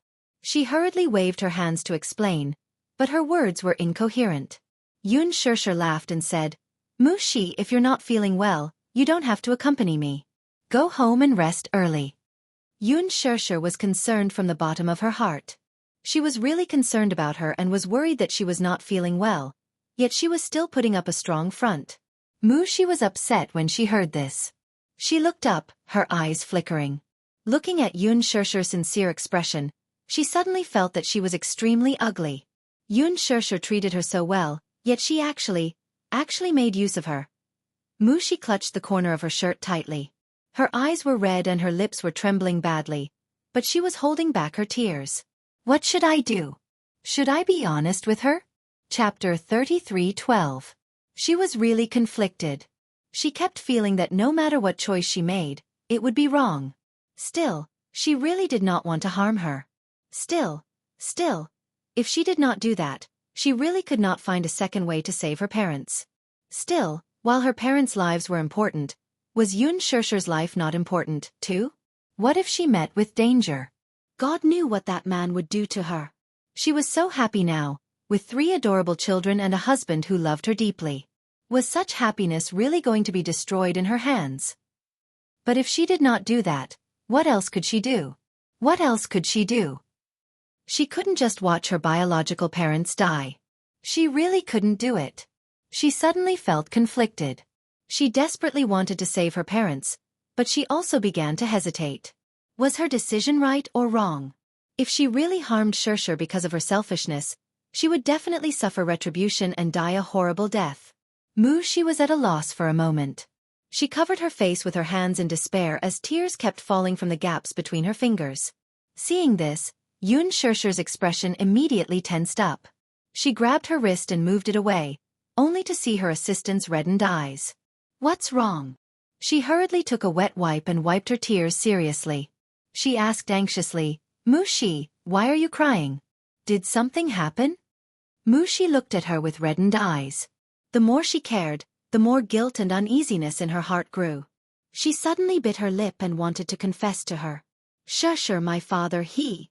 However, just as the words reached her throat, they were blocked. She suddenly recalled that man's threat. If she told Yun Sure, then her father would really die. Mom would die, too. Mushi hesitated again as she stared at her. Her mouth opened and closed for a long time, but no words came out of it. Yun Sure looked at her anxious expression and misunderstood her. What's wrong? What happened to your father? Is he sick? Startled, she turned her face away abruptly and closed her eyes. Slowly nodding, she uttered in a hoarse voice, "Yes." Yun Sure laughed when she heard this. Is it because of this? Why didn't you tell me earlier? As she spoke, she took her wallet from the side. As she rummaged through her wallet, she asked, "When did this happen? What's wrong with your father? Is it serious?" She nodded with difficulty.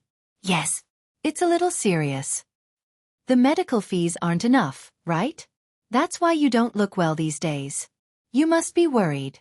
Yun Sure suddenly took out a bank card and handed it to her, saying, "There's some money in this card. If you don't mind, you can use it to save yourself." Mushi's eyes fell on the bank card.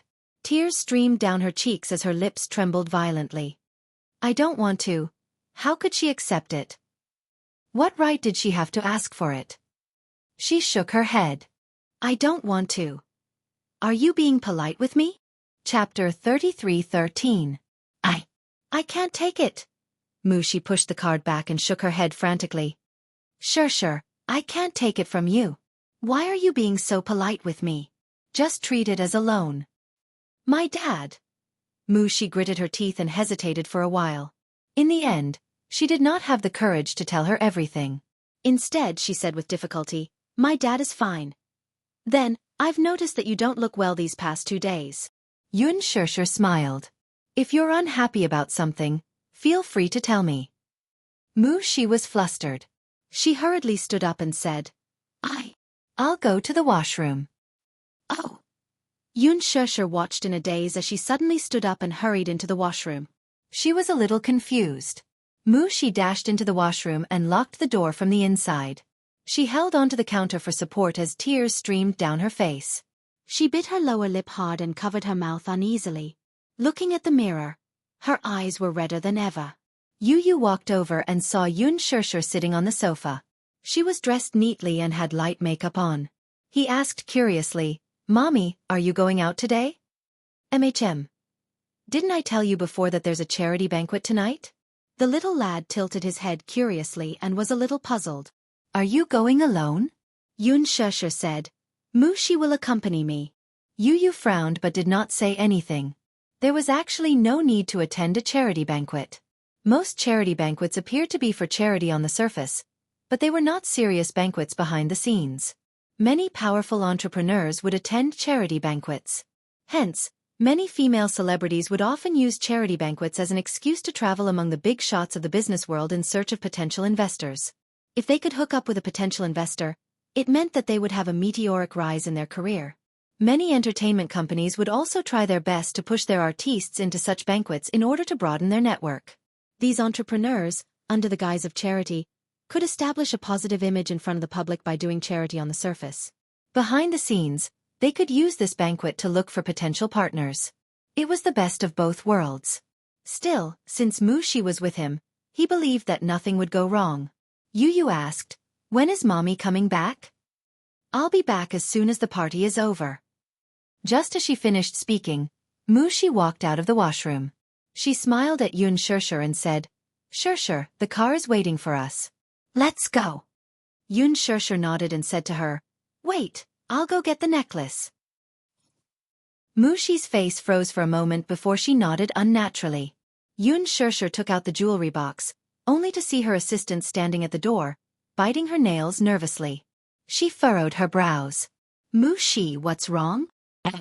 I'm afraid I won't make it in time. Didn't you say 8 o'clock in the evening? Go early or you'll be late. As she spoke, she held Yun Sure's hand and said, Let's go. Yun Sure did not think much of it. She nodded and followed her assistant to the entrance of the villa. She looked around but did not see the waiting car. Curious, she asked, "Where's the car?" "It's parked on Zongheng Road." "So far." Zongheng Road was a kilometer away from here. Why was it parked so far away? Chapter 33:14. She did not know that because Shangti Walk was surrounded by surveillance cameras, the car was parked in a secluded area to avoid being noticed. Mushi said, "Security is tight here. No parking is allowed at the entrance." As she spoke, she added, Sure, let's go. Don't be late." Yun Sure gradually had doubts in her heart, but when she saw Mushi's face, she trusted her completely and did not doubt her. Along the way, Mushi was a little quiet. Yun Sure was even more puzzled when she saw that, for some reason, her forehead was covered in cold sweat and her hands were trembling. "Mushi. Do you know? You're acting weird today." Mushi laughed dryly. "Weird? What's weird about it?" "I see that you're always absent-minded. Your hands are trembling, as if you're guilty of something." Yun Sure did not mince her words. Mushi's heart skipped a beat. Seeing this, Yun Sure was even more convinced of her judgment. "Mushi, you're hiding something from me." This sentence made the already guilty Mushi's heart beat even faster. She turned her face away, feeling even more embarrassed. Sure, what nonsense are you talking about? What can I hide from you?" "If I knew, I wouldn't be so curious." Yun Sure suddenly asked, "Mushi, could it be that you've encountered something that you're too embarrassed to talk about?" "No. I thought that I should be the person you trust the most." Pausing for a moment, she continued slowly, "But you rarely mention anything to me when you're in a difficult situation. Could it be that I'm not trustworthy?" "How is that possible?" Mushi retorted. Sure, don't let your imagination run wild." "Mushi, I really want to help you." Yun Sure smiled. "Do you know? I trust you a lot, so I want to be the person you trust, too." Mushi looked at her in a daze. Looking at Yun Sure's gentle eyes, her heart wavered for a moment. She clenched her fists tightly and trembled all over. Not far away, a black car slowly drove over. Mushi turned her head to take a look at the car's license plate. Knowing that someone was here, her eyes darkened. Yun Sure turned around and glanced at the car. She asked curiously, "Is that the car?" Mushi remained silent. When the car stopped steadily beside Yun Sure, the car door opened and two men in black suits stepped out. Yun Sure couldn't help but take a few steps back in shock. She was shocked, not because the car appeared too suddenly, but because there was a very cold murderous aura on the two men. He gave off a feeling that he had come with ill intentions. The two men walked up to Yun Sure and said coldly, "Get in the car." Her cold tone made her feel conflicted. She took a few steps back and looked at her assistant, only to see the latter turn around all of a sudden and open her mouth, seemingly mouthing something to her. "Run! Run!" She was so nervous that she was sweating profusely. Yun Sure frowned but didn't understand. "Mushi, what did you say?" Mushi gritted her teeth in confusion. Before she could walk toward her, the two men behind her had already taken a few steps toward her. Yun Sure looked at them warily. "What are you doing?" "Get in the car." "How do I know who you are and where you're taking me?" Yun Sure looked at her assistant. "Mushi, who are they?" Chapter 33:15. Run! Mushi screamed hysterically all of a sudden. She rushed over, grabbed Yun Sure's hand, and ran in the opposite direction. Yun Sure was stunned and did not understand what had happened. However, when she saw Mushi's nervous expression, she also became nervous and subconsciously ran with all her might. However, they were women after all.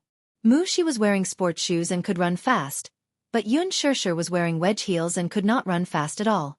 Yun Sure heard the footsteps behind her and nervously kicked her high heels further away and ran barefoot. Her feet were scraped by the cement floor and were bleeding. However, in less than 10 seconds, they were quickly caught up by two men in black. One in front and one behind, they surrounded them. Mushi became nervous and immediately reached out to block Yun Sure. She looked at them in shock. "What are you guys trying to do?" "Hand her over." "No!" Mushi shrieked. "You can't take her away. Don't forget your deal with the boss." One of the men threatened coldly. Take her away and we'll let your parents go. This is the agreement in the deal. Mu Shi bit her lip hard and stood firmly in front of Yun Shirshir. Her eyes were red. You can't hurt her. You're not allowed to say anything. This is an order. One of the men kicked her away and she fell to the ground. Yun Shirshir was about to help her up when the other man stepped forward and pulled her in front of him. He took out a pair of handcuffs and tied her hands behind her back, not allowing her to struggle. Mu Shi shrieked when she saw this. No. Yun Shirshir was even more baffled. She did not know what kind of drama was going on. Why would two men appear out of nowhere with such menacing looks? She panted and questioned, Who are you guys? Yun Shirshir, our boss wants to see you. Tie me up and bring me to see him? Compared to Mu Shi's panic, Yun Shirshir was much calmer. She sneered and said, Is this your boss's sincerity? This is the boss's order. What's your motive? Yun Shirshir looked at Mu Shi and asked anxiously, Mu Shi, what's going on? Mu Shi was scared out of her wits. Trembling, she broke down and cried, Shirshir, I'm sorry. I'm sorry. I'm sorry. She kept apologizing desperately, but Yun Shirshir was even more confused. She did not know what she was apologizing for. Why are you apologizing? Shirshir, I'm sorry. I'm sorry. I'm really at my wit's end. That's why I'm feeling dizzy. What exactly are you talking about? Before Yun Shirshir could understand the situation, the man behind her grabbed her hair and pulled her toward the car. Let go, she roared. Don't touch me. Shirshir. Mu Shi pounced forward and knelt in front of the two men. She kept kowtowing and begging. Don't hurt her. I'm begging you. I'm begging you. She's innocent. The man kicked her away. Mu Shi clutched her chest and fell to the side. When she saw Yun Shirshir being stuffed into the car, she endured the pain and pounced on the car door. I'll go with you, okay? Let her go. Please let her go. Chapter 33:16. However, the man ignored her and slammed the car door shut. Her hand was pinched hard by the door. Mu Shi let out a shrill shriek. The man walked in front of her and kicked her in the chest. The next moment, her body was like a piece of broken paper as she flew out and hit the stone wall at the side. The back of her head hit the stone wall hard. An earth-shattering darkness enveloped her. Her body went limp and she slid down the wall to the ground. Her eyelids drooped loosely. The car door closed. Yun Shirshir nervously pressed herself against the window. She looked at Mu Shi, who was lying on the ground, and shouted something. However, the car's soundproofing was excellent, so her voice could not be heard. Mu Shi tried to lift her heavy eyelids, but she could only watch as the black car sped away and disappeared from her sight. Shirshir. Yu sat in the study, feeling uneasy. Ever since Yun Shirshir left, he felt uneasy for some reason, as if something big was about to happen. This was probably the magical telepathy between mother and son. On the other hand, he felt that Mu Shi was too strange today. She looked absent-minded, evasive, and inexplicably guilty. He inadvertently caught her looking at Yun Shirshir with remorse, pity, and guilt in her eyes. This made him feel that something was amiss. He sent Li Hanlin to investigate the charity banquet, but there was still no reply. Impatient of waiting, he called again to urge him. Li Hanlin quickly found some clues. I've checked all the channels, but there's no news of a charity banquet being held in the capital tonight. Hearing this, Yu stood up abruptly with a look of astonishment. What? Yu, the charity banquet you mentioned doesn't exist. What's wrong? What's your motive for asking about this? My mommy said. Yu suddenly felt his throat go dry. My mommy said that we're going to attend a charity banquet tonight. Impossible. Li Hanlin said, there's no charity banquet. How is that possible? Shit. Yu suddenly realized something. Just as she was about to hang up the call, she suddenly thought of something and ordered, Mu Shi. Hanlin, check this person's IP address for me right now. Find out what's her IP address. Yes, I understand. Sensing the anxiety in his tone, Li Hanlin didn't ask any more questions and immediately agreed. Yu rushed out of the door and chased after Yun Shirshir. At the fork in the road, he deliberated for a few times and a road map appeared in his mind. One road led to the city center, while the other led to the remote southern suburbs. He immediately ran along the secluded road the next day. After running for an unknown amount of time, he saw a person lying on the ground from afar. He was shocked and immediately chased after her. It was only when he got closer that he realized that Mu-Shi was unconscious on the ground. Mu-Shi! Yu stopped in his tracks and walked toward her. After the vigorous exercise, he suddenly stopped. His heart skipped a beat as he felt his heart palpitate. He frowned and clutched his chest tightly. He staggered to her side and half knelt on the ground, his body on the verge of collapsing. He endured the discomfort and reached out to pat her face. "Wake up!" For a long time, there was no reaction from her. Chapter 33:17. Yu leaned against the wall weakly until he saw a pair of high heels lying on the floor not far away. He immediately forced himself to walk over and pick them up. He immediately recognized them as his mommy's high heels. He would occasionally tidy up the cloakroom for his mommy, so he recognized them. "Oh no!" Yu immediately called Li Hanlin, but the other party replied that they could only trace the IP address to an overseas IP. Hence, their ability was limited and they could not find the final IP address. Even Li Hanlin could not find it. It seemed that this had something to do with the dark web. A white light flashed across Yu's mind. He realized something and immediately called Gong Jie via video call. The video call was quickly connected. Gong Jie was a little surprised that he would take the initiative to call, but before he could ask, Yu quickly explained the situation to him succinctly. The more it was like this, the calmer Yu was. He knew very well that if he lost his composure, the situation would be even more out of control. Yu said in a low voice, "I suspect that this matter has something to do with Dietrich." Gong Jie's heart skipped a beat when he heard this. He immediately said, "If it's really Dietrich's doing, then sister is temporarily safe. His target must be you. Yu, protect yourself well. I'll start investigating right away." Yu ended the call and sent a location to Mu Yaja. However, he soon fainted from exhaustion. After Yun Shursher was forced into the car, her hands were tied behind her back, her eyes were blindfolded, and her mouth was taped. However, even if they did not seal her mouth, she would not foolishly scream. The car drove for a long time. She was on tenterhooks as she did not know where this car was taking her. Kidnapping? Yun Shursher thought carefully and felt that there were many suspicious points about Mu-Shi. Especially today, when she stammered and evaded the topic. She looked very guilty, but for some reason, her gaze toward her was filled with regret and hesitation. Previously, when she gave her the invitation, her expression was very strange. She wanted to give it but did not want to at the same time. When she said that she did not want to attend, Mu-Shi looked very anxious. When she said that she wanted to attend, Mu-Shi's eyes were filled with hesitation and regret. Although it was a charity banquet, the car in charge of picking her up was so far away and so remote.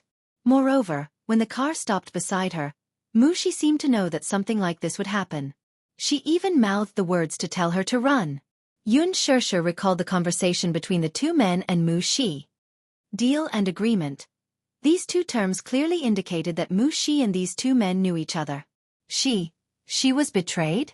Thinking of this possibility, she bit her lower lip in despair.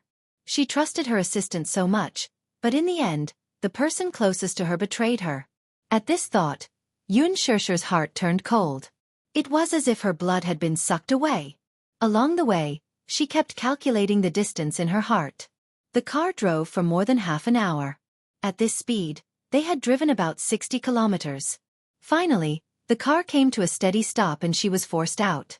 Immediately after, she heard the sound of a ship's engine. The pier? The port? Judging the time, it was already evening. Chapter 33:18. She struggled repeatedly as the two men held her down on both sides. According to Mu-Shi, the charity banquet was held on a cruise ship. Could it be that they were going to send her on a cruise ship? If that was the case, it would be impossible for her to escape from the vast sea. Should she jump into the sea? That was the same as courting death. To her, a cruise ship was simply a prison on the sea. Her struggles were not worth mentioning to the two men. The more she struggled, the more ruthless they became. With a chop of a hand, she only felt a dull pain at the back of her neck. Her brain instantly went numb and she fainted. When she woke up again, she opened her eyes and found herself in a luxurious room. The thing that was used to cover her eyes and seal her mouth was gone. Beside her, A group of unfamiliar women were busy. Just as she was about to sit up, she realized that the handcuffs on her wrists were still there. She had a splitting headache. It seemed that the man had used too much force in his chop, resulting in the aftereffects. Her head was throbbing with pain as if her brain was turning upside down. Suddenly, she felt something strange on her body. Half of her shoulder was exposed to the air. She looked down. She didn't know when, but someone had changed her into a dress. It was a strapless fishtail dress that accentuated her exquisite figure. The exquisite and gorgeous outfit made it seem as if she had not been kidnapped but that there was an important and eye-catching banquet waiting for her. "What are you doing?" Yun Shirshir questioned them sternly. "What exactly are you doing?" However, the few women in front of her did not seem to hear her. They did not even turn their heads as they busied themselves with the things at hand. Yun Shirshir could not help but wonder if they did not exist in the same space as her, or if they were all deaf and could not hear her. A woman dressed as a servant walked over with an expensive diamond necklace in her hand. It seemed that she was going to put it on her. Yun Shirshir struggled to retreat and shouted at her at the top of her lungs. "Get lost! Don't touch me!" She shouted so loudly, but the woman in front of her still did not seem to hear her. She was like a puppet that had been wound up and had no emotions of her own. The more this kind of environment was, the more creepy it was. Looking at the expressionless women who looked like walking corpses in front of her, Yun Shirshir's heart fell into the abyss of despair. Who could tell her what was going on? "What are you trying to do?" Her voice trembled violently as she stared straight at her. She watched helplessly as she tied the diamond chain around her ankle. It was an anklet. The cold touch made people feel that the beauty of the diamond was extremely strange. The soundproofing of the room was very good. However, Yun Shirshir looked around and could vaguely tell that they were on a cruise ship. That was because she could vaguely hear the sound of wind and waves outside the room. On the deck, there were people walking to and fro. Every footstep made her tremble in fear. There was a kind of despair of being alone and helpless, immediately surrounding her. "Help! Save me!" She shouted helplessly in her heart, but she didn't dare to shout. Every minute and every second passed extremely slowly. However, she didn't know what she was about to face. Chapter 33:19. After the women packed up their things, they left one after another. She was the only one left in the huge and luxurious room. Yun Shirshir was in a state of torment. She leaned against the headboard and shivered. She wanted to stay calm, but forgive her. In such an unfamiliar and cold environment, she didn't know if this would be the last moment of her life. After an unknown amount of time, the sound of footsteps came from outside the room. The footsteps stopped outside the door, and the next second, someone pushed the door open and walked in. She saw 2 rows of black-clothed men enter in a single file. The last man who walked in wore a long coat and combed his hair back. He looked old, about 50 years old. His face was full of wrinkles. At the same time, a ferocious-looking blade stretched across half of his face. His facial features were deep, and it was obvious that he wasn't of Asian descent. He wore sunglasses and held a cigar between his fingers. He looked aggressive, and it was obvious that he was a vicious person. One's appearance was born from one's heart. She believed in this saying. Some evil people could be told at a glance that they were evil people who committed all kinds of crimes. For example, this man had a pair of thick, messy eyebrows and downturned lips, giving people an unapproachable feeling. His subordinates seemed to be in awe of him. They kept their heads down and didn't dare to look him in the eye. Yun Shirshir looked at him, and her heart skipped a beat. She guessed that it must have been her idea to kidnap her here. She sized him up for a while, and the man was doing the same. He stared at her for a while through his sunglasses. Even with the sunglasses, it couldn't hide his sinister gaze. It was hair-raising. Yun Shirshir was a little shocked by his gaze. Her lips trembled as she gritted her teeth and asked, "Who exactly are you?" The man exhaled a puff of smoke. He narrowed his eyes and took off his sunglasses. His eyes were like an eagle's beak, and they were aggressive. When he opened his mouth, a thick smoke came out. However, what came out of his mouth was an authentic American accent in English. This woman's model isn't bad. Yun Shirshir knew that he didn't understand English, so she questioned him in fluent English, "Who are you?"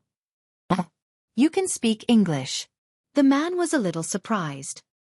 He raised his hand and took another deep puff of the cigar. Amidst the smoke, He looked at her again and again and seemed to be very satisfied. You don't need to know who I am. Then why did you bring me here? Haha. You don't have to ask about this. Why can't I ask? The man smiled coldly and snorted. Because? You are an object. Because you are an item. An object doesn't need to think. Yun Shursher's heart skipped a beat when she heard this. She was even more confused and couldn't figure out what his purpose was. Item. She was not an object at all. Yun Shursher wanted to say something, but the man turned around and quickly left the room. The door closed again, isolating her from the world. Yun Shursher sat on the spot in a daze, her heart in a state of extreme panic. The sound of the waves outside the window became clearer and clearer. She closed her eyes in despair. She only hoped that she would be taken away from here as soon as possible. When Yu woke up, he was in the hospital. Mu Yaja and Xiao Yichen were sitting by the bed. When they saw that he had woken up, they immediately surrounded him. Chapter 33:20. Xiao Yichen asked, Yu, are you all right? By the time Daddy and I arrived, you had already fainted. You scared me out of my wits. Yu immediately sat up and surveyed his surroundings. Realizing that he was in a hospital, he asked anxiously, What time is it now? 9 p.m. 9 p.m.? It had been 3 hours since they lost contact with his mother. Yu broke out in a cold sweat. He did not know if his mother was safe or not. For 3 hours, no news was the best news. He suspected that this was Dietrich's doing. If that was the case, then he must have taken his mother away to target him. What if that was not the case? If the person who kidnapped Mommy wasn't Dietrich, then Mommy's safety wouldn't be guaranteed. Where is she? Yu immediately looked up. Where's Mu-Shi? Mu Yaja coldly replied. She's already awake. Is she under control? Yes, she's right outside. Yu immediately lifted the blanket and got out of bed. He did not even bother to put on his shoes as he walked to the door. Mu-Shi had woken up and was sitting on the bench with a dazed look on her face. 3 or 4 men stood around her, watching her intently. Yu's face turned cold when he saw her. He quickly walked up to her, grabbed her collar, and pulled her to him. Mommy trusted you so much, but what about you? What did you do to her? Yu enunciated each word clearly. You betrayed her. You betrayed her. Mu-Shi's face broke down when she heard this. Tears rolled down her cheeks continuously. I know, but I really had no choice. I didn't want to. I don't want to hear this nonsense. Yu questioned sternly. Who took Mommy away? Who are those people? Tell me everything you know. Mu-Shi shook her head in despair. I don't know. I really don't know anything. Just now, Mu Yaja had interrogated him, but he didn't get any useful information. Mu-Shi told him everything she knew and what she could, but the information she got was very little. Mu Yaja did not know what had happened. Mu-Shi was incoherent throughout and could not provide any information. That person only asked me to send Shursher to the port under the pretext of attending the charity banquet. I didn't want to at first, but he video called me. I saw with my own eyes my father being tied up in the dark room and one of his fingers being chopped off while he was still alive. Mu-Shi recalled that scene and was scared out of her wits. She immediately agreed to do as he instructed. That person said that if she didn't do as he asked, he wouldn't be able to guarantee what he would do to her father in the next video call. This is too cruel. She cried herself hoarse. I was scared out of my wits. I was scared, so I acted foolishly. I know I'm in the wrong. I know I'm in the wrong. I didn't know it would cause such serious consequences. Yu was even more furious. Then, why didn't you say anything? Since you know that that person is cruel, how can you bear to put my mommy through a mountain of swords and a sea of fire? Mu-Shi was stunned and her tears flowed even more violently. I don't want to see your hypocritical tears. Chapter 33:21. Mu-Shi trembled in fear. Even though the person standing before her was no more than 8 years old, the aura he exuded was enough to stun her. Mu Yaja pulled him into his embrace and gently caressed his hair as he consoled. Yu, don't be afraid. Even though at this moment his heart was in a mess. Yu trembled in anger. He thought of how heartbroken his mommy would be if she found out that he had been betrayed by Mu-Shi. Mu Yichen said, Yu, don't worry. No news is the best news for now. It's just that we're all in the dark now. We can't find Mommy's whereabouts, let alone know who the mastermind is. Still, I think that the mastermind is using Mommy as a hostage to negotiate with someone. After a pause, he asked Mu Yaja suspiciously, Daddy, have you offended anyone recently? Mu Yaja pursed his lips and shook his head. No. Yu clenched his fists and said solemnly, Maybe. I'm right. What? It must be Dietrich. His sixth sense could not be wrong. His phone rang all of a sudden. Yu thought that it was a video call from Gong Jie. He quickly took out his phone, only to see an unfamiliar IP call pop up on the screen. His heart skipped a beat and he picked it up without hesitation. Following the frequency of the call, the video gradually changed. In the video, a man was sitting on a chair, and a ferocious face came into view. Hee. Little guy, how have you been? Mu Yaja furrowed his brows in shock. This man's face was very unfamiliar, so he naturally could not recognize him.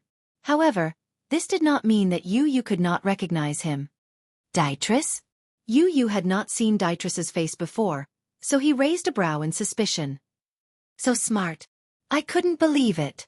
I even doubted if the legendary genius of the Hurricane Group was really only 8 years old. I only believed it when I saw it with my own eyes. In the video, Dietrich was in a dark environment, which was probably used to store miscellaneous items on the cruise ship.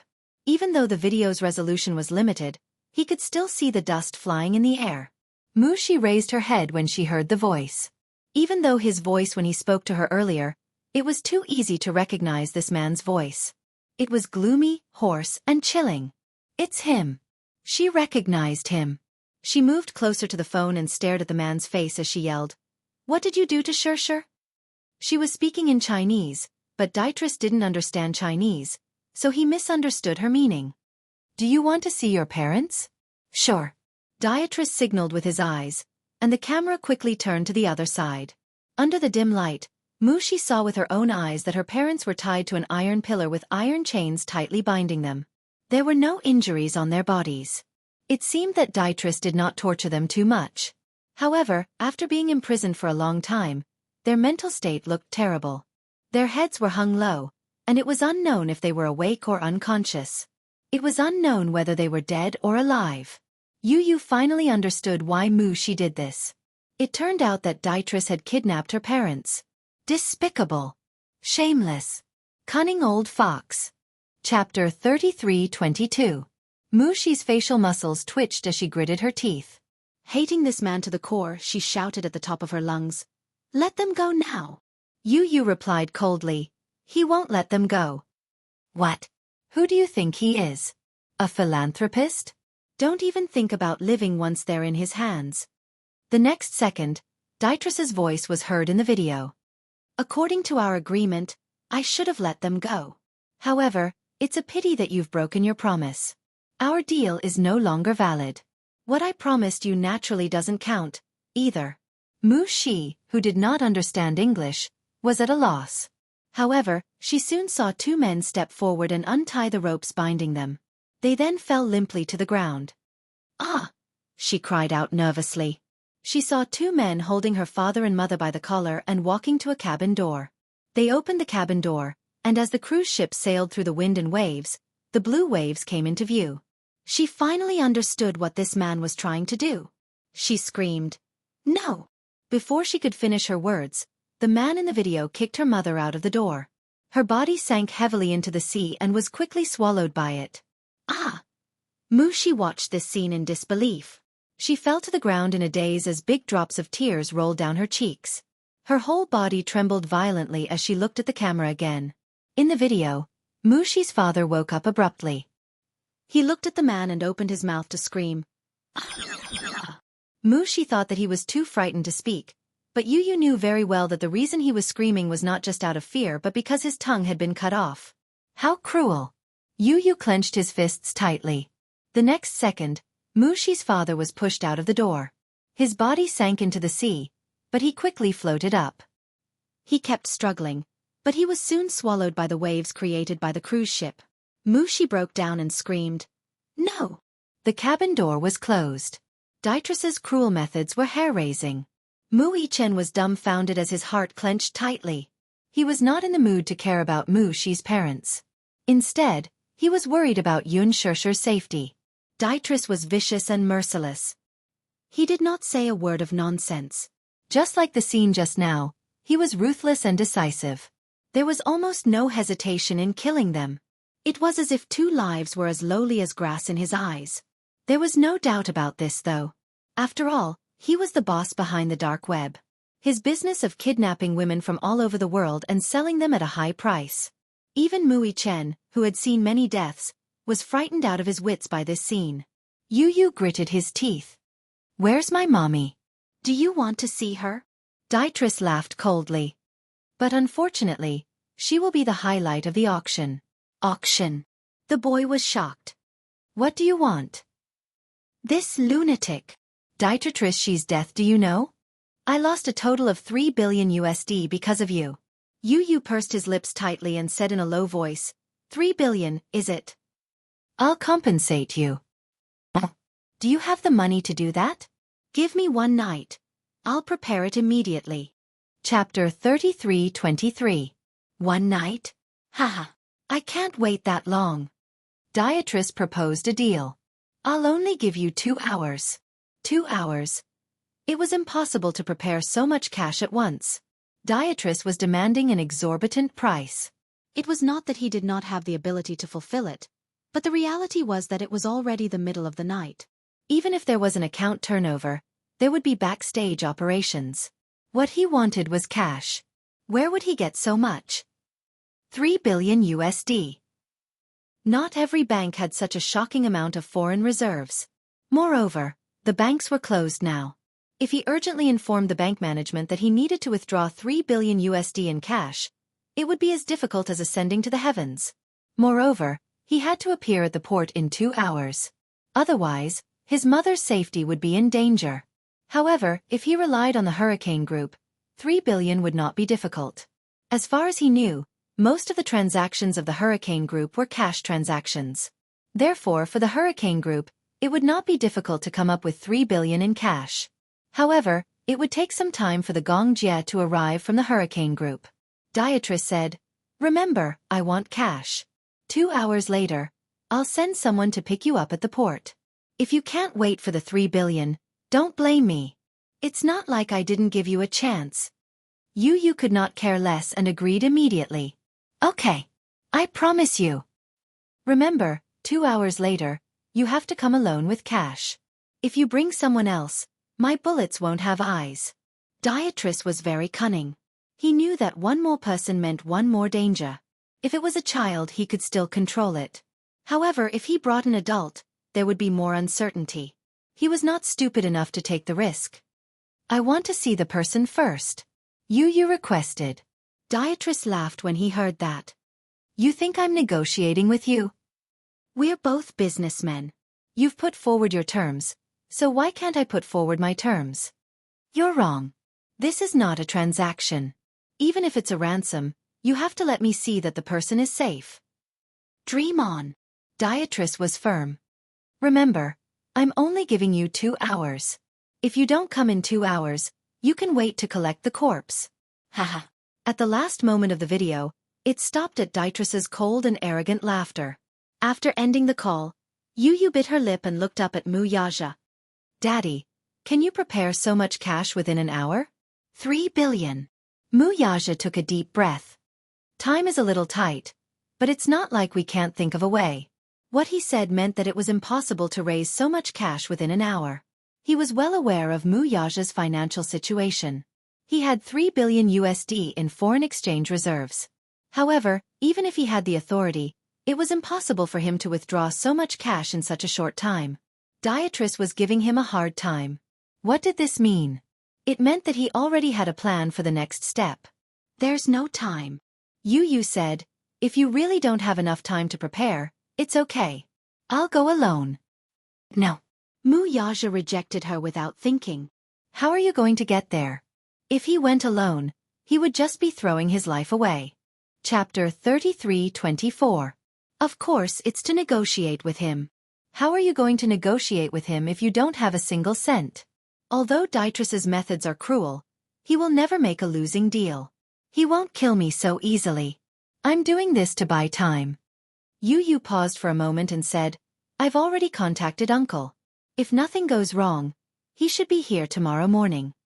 Impossible. Mu Yaja was resolute. Even if someone has to go, it should be me. Daddy, the person Dietress wants to meet is me. This is between him and me. Mommy's life is in his hands now. You won't be of any help if you go. The person Dietress wanted was him. He knew very well that if Mu Yaja rashly went, he would only anger that cunning old man. But he was different. Dietress was targeting him.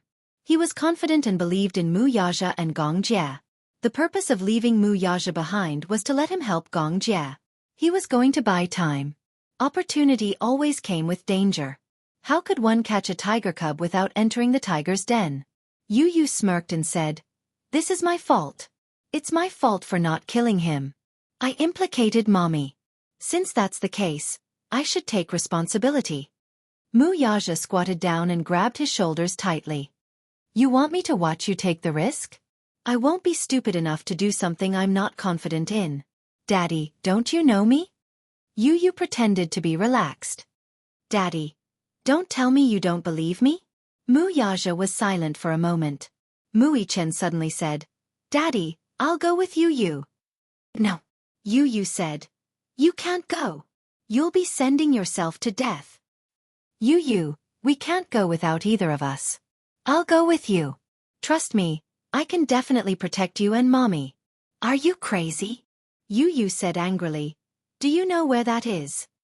Do you even understand him? Do you know how dangerous a person he is? You say it so casually, but the real situation is very dangerous. Do you understand? Of course I know. Mu Yichen interrupted him. Holding his hand, he smiled and said, That's why I want to be with you. It's because I know it's very dangerous, so I can't let you go alone. He held Yu's hand tightly, his eyes filled with sincerity. Yu, listen to your brother, okay? Otherwise, I'll feel like a useless person. Yu looked at him and saw the determination in his eyes. He couldn't refuse anymore. The telepathy between the twins allowed him to see Mu Yichen's firm conviction. Suddenly, he held his hand tightly and smiled. Okay, let's go together then. Mu Yichen was elated. Seeing that Yu had finally relented, he nodded heavily. Yu said to Mu Yaja, Daddy, you'll be in charge of sending us to the port. Then, get Uncle as soon as possible. Xiao Yichen and I will be waiting for you. Impossible. Mu Yaja gritted his teeth and said, I can't do it. He couldn't do it if he went with them and his life was uncertain. He couldn't lose any of them. Chapter 33:25. Yu suddenly hugged him and hugged his shoulders. His eyes were red as he said, Daddy, I'm begging you, okay? Trust me this time and trust your two sons' abilities. Mu Yaja clenched his fists tightly. He suddenly released them and gently hugged the two little lads. Wait for me.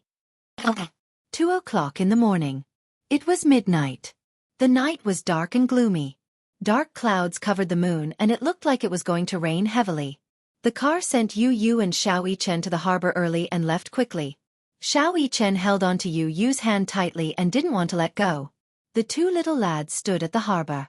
The night wind was very strong and the cold sea breeze made their cheeks hurt. Yu, do you know? Actually, I'm not stupid at all. Most of the time I know a lot. It's not like I don't know how to solve those math problems. Yu was stunned and turned to look at him. Memories of their first encounter flashed through his mind. The two of them sat on the Ferris wheel and faced each other. He clumsily counted with his fingers in front of Yu when they were faced with a math problem. Yu mocked him mercilessly. You're not smart enough, so you're using your height to make up for it? From the first time they met, Xiao Yichen had the impression that he was stupid. What's 4 plus 5 plus 6 plus 7 plus 8 plus 9 plus 10? I'll give you 10 seconds to figure it out. Little Yichen immediately began to count them one by one with a serious look on his face. Yu looked at him speechlessly. He thought to himself, did this brother of mine really come from the same womb as me? How can he be so stupid? But what was the truth? Xiao Yichen wasn't stupid. On the contrary, He was very smart and knew how to pretend to be stupid. That was why he had an excuse to pester Yu and kept asking him to teach him math problems. At that time, Yu wasn't close to him and his daddy. It seemed that this was the only way to get close to his arrogant younger brother. However, as the older brother, he always seemed to be looked down upon by his younger brother. Now, he didn't want to be looked down upon. He wanted Yu to know that even though he wasn't as smart as him, he had the ability to protect him and his mommy. Yu, Daddy, Mommy, and I lived together in the same house together. What do you think? He still remembered how he stood in front of him and confessed his feelings. I like it very much. I like Mommy and I like you. I want to live together as a family. Like this. That's the feeling of home, isn't it? Yu, I definitely won't snatch your mommy from you. On the contrary, you'll still have Daddy's love and my love. Between the three of us, we'll spoil you, okay? Yu snapped out of his thoughts and smiled, but his eyes were tearing up. He was a clear-minded person. How could he not know that Xiao Yichen was pretending to be stupid? As the older brother, he was deliberately giving in to him. No matter how much he bullied him, Xiao Yichen would just laugh it off. Look. Xiao Yichen raised his wrist and waved it in front of Yu. Do you still remember this necklace? Under the moonlight, the amethyst necklace on Mu Yichen's wrist shone brightly. Of course I remember. Yu raised his wrist and put it together with Yu's. The identical amethyst necklace on both wrists was beautiful and in sync. Chapter 33-26. I swear I'll protect you forever. Little Yichen's fingers interlocked with his brother's tightly. The twins had a tacit understanding of each other, so there was no need for words. They could understand each other's hearts. Not far away, the sound of a ship's engine could be heard. However, the cruise ship did not approach the port. Instead, it sent a yacht over. Yu held onto him with one hand and carried the suitcase with the other until the yacht sailed towards them. There were 2 men on the yacht. When they approached the port, they were shocked to see 2 identical children standing together. Why were there 2 children? Wasn't there only one? Moreover, where was the 3 billion in cash that they agreed on? Don't tell him that the money was in the suitcase that the child was carrying. How much money could such a small suitcase contain? The 2 children looked too similar. In the past, Yu was much shorter than Xiao Yichen. However, in the past year, Yu had grown rapidly and was gradually catching up to Xiao Yichen's height. The 2 of them were almost the same height, so it was even harder to tell them apart. Why are there 2? The man muttered in English. Yu said calmly, Isn't it better to have 2 people as hostages? This isn't a losing deal. The man immediately picked up the radio and made a call. It was obviously to Dietrich. No one knew what he said. After hanging up, he came ashore and snorted coldly. No matter how many people there are, we have to follow the rules. Yu handed the suitcase to him calmly. How much is here? Yu said calmly, $500 million. The man took the suitcase and was about to open it when he realized that there was a combination lock. This combination lock was different from other common combination locks. This combination lock consisted of 5 digits and an iris recognition system. It was difficult to crack a 5-digit combination lock. Moreover, it was set up by Yu. Combination lock? The man ordered in broken Chinese. What's the combination? Who do you think you are? You can't tell me the password until I see your leader in person. Yu wasn't stupid. He knew that if he wasn't prepared to pay that much money, Dietrich wouldn't let him board the cruise ship. Then, he wouldn't be able to see his mother, let alone negotiate with Dietrich. Therefore, he specially prepared $500 million. That phone call just now was the man following Dimitri's instructions on how to deal with it. However, from the looks of it, his guess was right. If he took the briefcase away, there was no need for him and Mu Yichen to keep their lives. Yu saw a gun on his waist. That gun must be used to end his life. Dietrich must have told his subordinate to kill him as soon as he got the cash. Therefore, he had specially set up a strict password lock. Of course, he would not hand over the password lock so easily. Otherwise, once he got the money, they would be shot on the spot and their bodies would be thrown into the sea. Yu had made a careful plan beforehand. He even knew Dietrich's trump card. This man was so cunning that he had to be on guard. Otherwise, he wouldn't have brought Mui Chen into danger. The man was indeed annoyed. He immediately pulled out his gun and pressed it against Yu Yu's forehead. He said fiercely, "Are you playing with me?" Chapter 33:27. You've misunderstood. How dare I joke around with my life? Be smart and hand over the password. If I tell you the password, I'll be shot between my eyebrows by this gun in your hand and drown in the sea. His words were truly shocking. The man widened his eyes and immediately reacted. He pressed the muzzle of the gun even tighter. Do you believe that I'll kill you right now? The cold pistol was emitting cold air from the pitch-black hole. Mui Chen was so nervous that he broke out in a cold sweat. He was even prepared to grab the gun at any moment. Yu Yu was calm enough. Instead, he smiled and said, "If you kill me, your boss's $3 billion will be gone. Oh right, I forgot to mention that other than me, no one else can open this password-protected box. Let me board the ship." Yu Yu opened his arms and said calmly, "I have a deal that I want to discuss with your boss." The man looked at him suspiciously.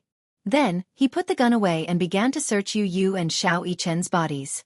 When he was sure that they were not carrying any equipment or weapons, he snorted coldly. "Give me your hands." Mui Chen did not understand what he meant. Yu Yu raised his hands and allowed the man to handcuff his wrists.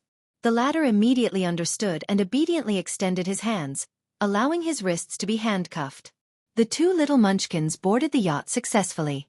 As soon as Mui Chen and Yu Yu boarded the yacht, they were led to the VIP cabin. The yacht was huge. It was a few hundred meters from the entrance to the VIP cabin where Dietrich was. When a door opened, Mui Chen and Yu Yu walked in. Dietrich was sitting on the leather sofa. When he saw the two little munchkins, he asked in confusion, "Why are there two of you?" "Why are there two kids?" Yu Yu raised her head and met Dimitri's eyes expressionlessly. "Dimitri, we finally meet." "The other one is." "You don't need to know who it is." Yu Yu looked up and said to Dietrich, "Now, can you remove the handcuffs on our hands?" Dietrich looked at him warily. Yu Yu tilted her head innocently and said contemptuously, "Don't tell me you're afraid of two weak children?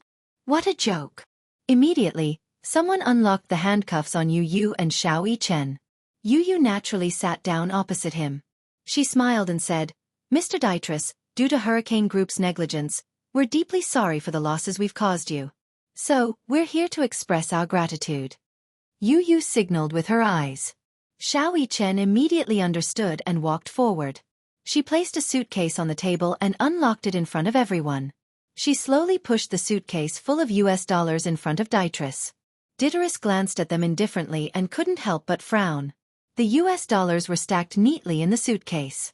$500 million was not a small sum, but compared to the amount Dietrich had requested, it was nowhere near enough. Moreover, compared to the amount he had lost, it was not even worth mentioning. Chapter 33:28. Dietrich was an ambitious capitalist. He was cunning and greedy by nature. How could he be satisfied with such a small amount? He leaned back leisurely on the sofa, swirling the wine glass in his hand. He glanced expressionlessly at Yu Yu, who was sitting elegantly in front of him, and snorted. "This is your so-called sincerity?" Yu Yu smiled and said calmly, "That's right, Mr. Dietrich. After all, I've caused you quite a bit of loss, so this is a token of my sincerity." "A token of my sincerity? A token of my sincerity?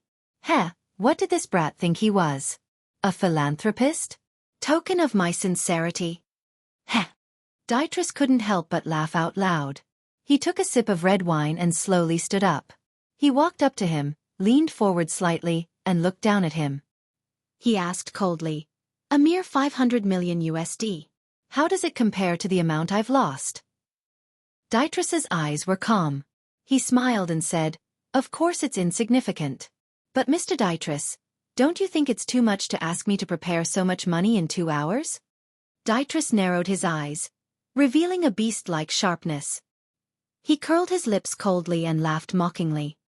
He waved his hand and smashed the wine glass in his hand at Yu Yu's head. Bang! The entire wine cup was smashed to pieces. The scarlet red wine dripped down the tip of his hair. "Is this your so-called sincerity?" he roared in disdain. "Yu Yu! Mui Chen turned pale with fright as he pounced over in trepidation. Yu Yu was still sitting calmly on the sofa. He didn't make a sound. His lips were still curled into a gentle smile, but his face was a little haggard. The crimson-red wine mixed with viscous blood flowed down from his forehead, soaking half of his jade-like face. A strand of chestnut hair on his forehead was stained with blood and flowed into his eye socket. His entire left eye immediately turned crimson-red. With one eye closed and the other half open, he calmly looked at Dietrich without the slightest hint of panic. When Mui Chen saw this, anger rose from his heart. He suddenly stood up and glared at Dietrich. He wanted nothing more than to throw a punch at this face. As he watched this man humiliate Yu Yu, he was naturally furious. Yu Yu narrowed his left eye and raised his hand to stop him. He said calmly, "Brother, don't be impulsive." Xiao Yichen was indignant. He gritted his teeth and turned around. But... Yu Yu, you're bleeding. Are eyes important? Did the glass get into your eyes? It's okay. Sit down. Mui Chen gritted his teeth and finally stepped back unwillingly. Yu Yu calmly rolled up his sleeves and casually wiped the blood and wine off his face. He smiled at Fei Lian. Dietrich, I'm very sorry about this. I also know that your loss is not something that can be compensated with a mere 500 million. But don't you think that what you did, kidnapping a weak woman to threaten her, is really ungentlemanly? Even though he was in such a sorry state, he still maintained perfect etiquette. The smile on his face was elegant and charming, and there was no trace of disappointment. Even Dietrich couldn't help but be stunned. Chapter 33-29. However, it only lasted for a moment before he regained his composure, and a look of disdain appeared on his face. Dietrich turned around and returned to the sofa. He sat down slowly and snorted at him. Manners? Humph. You're just a little thing. Do you know how to behave? Yu Yu smiled and said, I'm still young and inexperienced. Compared to you, I haven't seen much of the world. Naturally, I'm not good enough. If I've offended you in any way, please forgive me and don't hold it against me. We have a long future ahead of us. Don't let such a small matter ruin our friendship. Friendship? This little guy was smart. He knew that he couldn't make enemies with him and wanted to befriend him. Since you said you wanted to make a deal with me, what's the deal about? Yu Yu said, $3 billion and let my mommy go. Huh. Since you said it's a deal, where's the $3 billion? I've already said that it's too much to prepare within 2 hours. That's too much. Dietrich said coldly. Since you said it's a deal, we'll give you the money and you deliver the goods. That's the rule. I don't care what methods you use. If you don't get it, then you're breaking the contract. The man's sinister gaze fell on him as he said this. He couldn't help but feel suspicious. You didn't even prepare the money. Who gave you the courage to come? He was digging his own grave. Even if I didn't prepare anything, I should show my sincerity. Yu Yu smiled. Moreover, my mommy's life is still unknown. I should at least confirm with my own eyes that she's safe and sound. Only then can I fulfill my promise to you. Xiao Yichen immediately stood up and said, Let us see mommy. Dietrich glanced at Mui Chen and furrowed his brows. Mui Chen was obviously extremely worried. He lost control and said, I want to see my mommy. Let me see her. Dietrich raised his brows and tapped his fingers on the sofa's armrest. He laughed and said, What a filial child. It's rare for someone to be so protective of their mother. He gently waved his hand, and one of his men immediately stepped forward. With a bang, he threw a punch. Xiao Yichen was caught off guard and was hit squarely by the punch. His body fell to the ground, and the huge force caused his head to shake. He shook his head, but in the end, he couldn't withstand it and fainted. Since he wants to see his dear mother, let him see her. Yu Yu stood up nervously. What are you doing? The subordinate beside him immediately raised his leg and swept him to the ground. Yu Yu frowned in pain, but did not make a sound. He gritted his teeth and raised his head. Dietrich said coldly, Go and lock this little thing up with that woman. Understood. The subordinate walked over and grabbed Xiao Yichen's collar with one hand, easily lifting him up and dragging him out. The door closed again, leaving only Yu Yu and Dietrich. Yu looked worriedly in the direction of the door. His face was full of fear, but there was a victorious smile in his eyes. He struggled to get up from the ground and said, "Give me 5 hours. I'll fulfill my promise." Chapter 33:30. Dietrich narrowed his eyes dangerously. "You want to talk terms with me?" Yu smirked. "I'm in a weaker position now. What right do I have to talk terms with you? You can take this as a request." He struggled to get up and walk to the table. He pushed the suitcase over and said slowly, "The money here is a token of my sincerity. Please give me 5 hours. After 5 hours, I'll prepare 3 billion and present it to you." Dietrich suddenly stood up and grabbed him by the collar. He pulled him in front of him and said darkly, "After 5 hours. Brat, you can't be playing some kind of trick with me, right? How would I dare to play tricks with you?" Yu's collar was grabbed by him and his throat was locked by his collar. He was a little out of breath and his face was slightly red from suffocation. However, he still said calmly, "My mother and brother are in your hands. With these 2 bargaining chips in my hands, how would I dare?" Dietrich stared deeply into his eyes. Suddenly, his lips parted, and a sinister smile appeared on his face. "Ha ha ha. All right." Dietrich let go of his collar. "I'll give you 5 hours. Don't disappoint me. If there's even 1 cent less, don't blame me for throwing the 3 of you into the sea to feed the fish." Yu heard this and finally heaved a sigh of relief. He looked at Dietrich and his back was covered in cold sweat. He smiled and said, "Thank you." There was a huge cellar under the cruise ship. It had always been used as a warehouse. A few crew members dragged Mu Yichen by the collar and dragged him to the cellar. They opened the lock. Damn it! It smells like mold. In the cellar, there was a huge iron cage. This kind of iron cage was usually used to transport beasts or rare animals. In Dietrich's case, it was used to smuggle people. Yun Shershur was trapped in the cage. Although the cage had been wiped clean, the smell of blood could still be smelled. Needless to say, this cage had taken someone's life before. However, she did not feel afraid. Or rather, she had a certain conviction in her heart. Heaven helps the worthy. At least, she knew in her heart that she would not die for the time being. Even though she couldn't figure out the intentions of the man who locked her up here, she vaguely realized that he ordered people to dress her up in such beautiful clothes to show off to others. Auction? She had heard the word pop from his lips. Yun Shershur would never have thought that Dietrich was planning to auction her alive. As for this cage, it was because a living person was disobedient and was beaten to death. How could she have known that in this world, there existed such a dark network and such a terrifying auction? Put this brat in a cage. Mu Yichen opened his eyes slightly. Along the way, Mu Yichen had been silently familiarizing himself with the terrain. Even though his eyes were closed, he was still able to draw a complete map in his mind.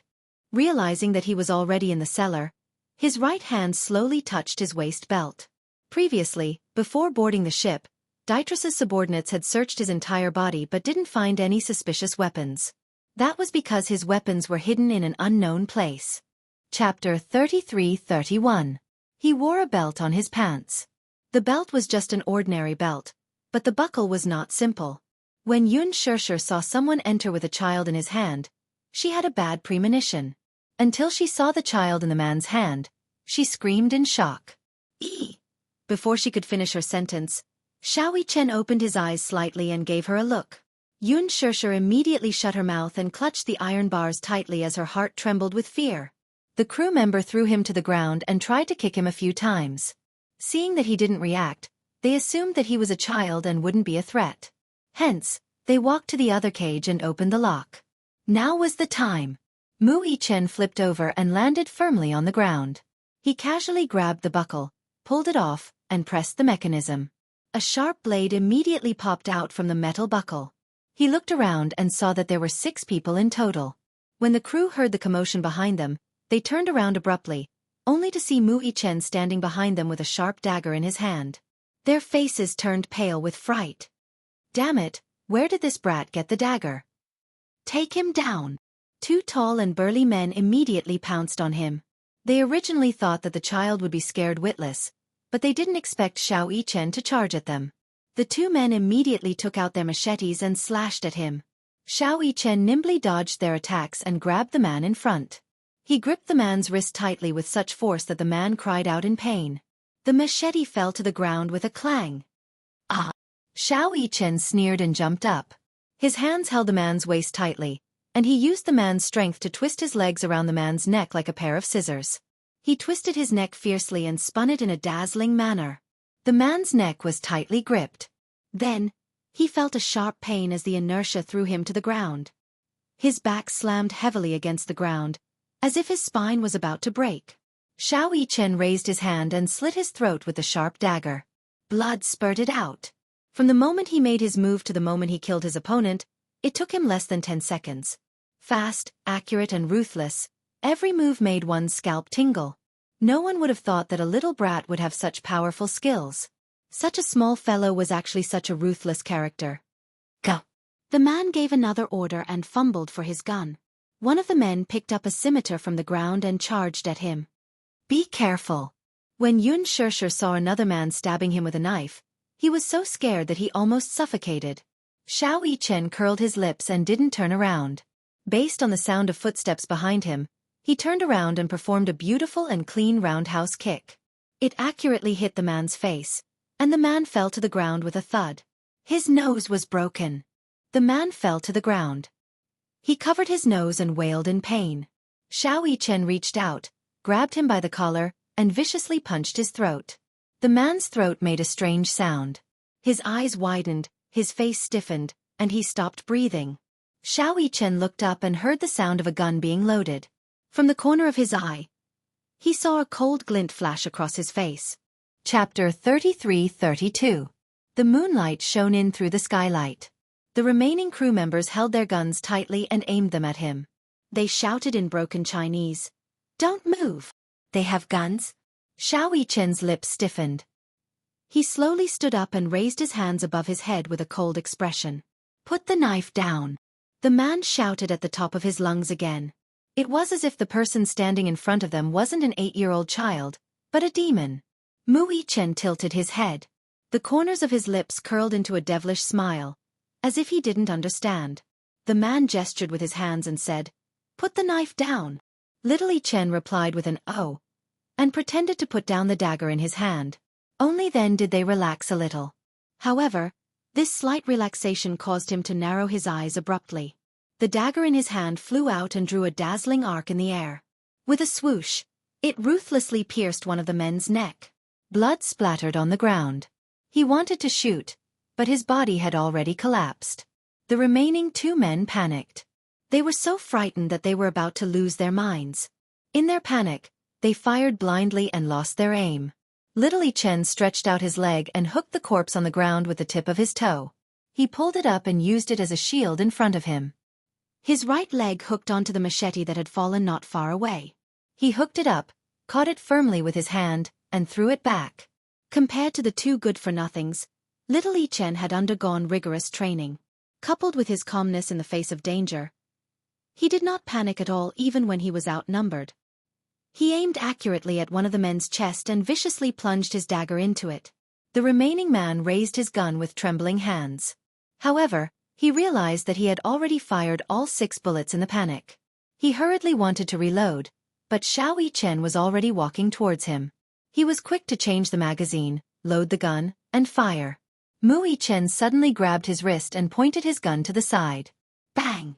Bang! Bang! All 3 bullets hit the other man.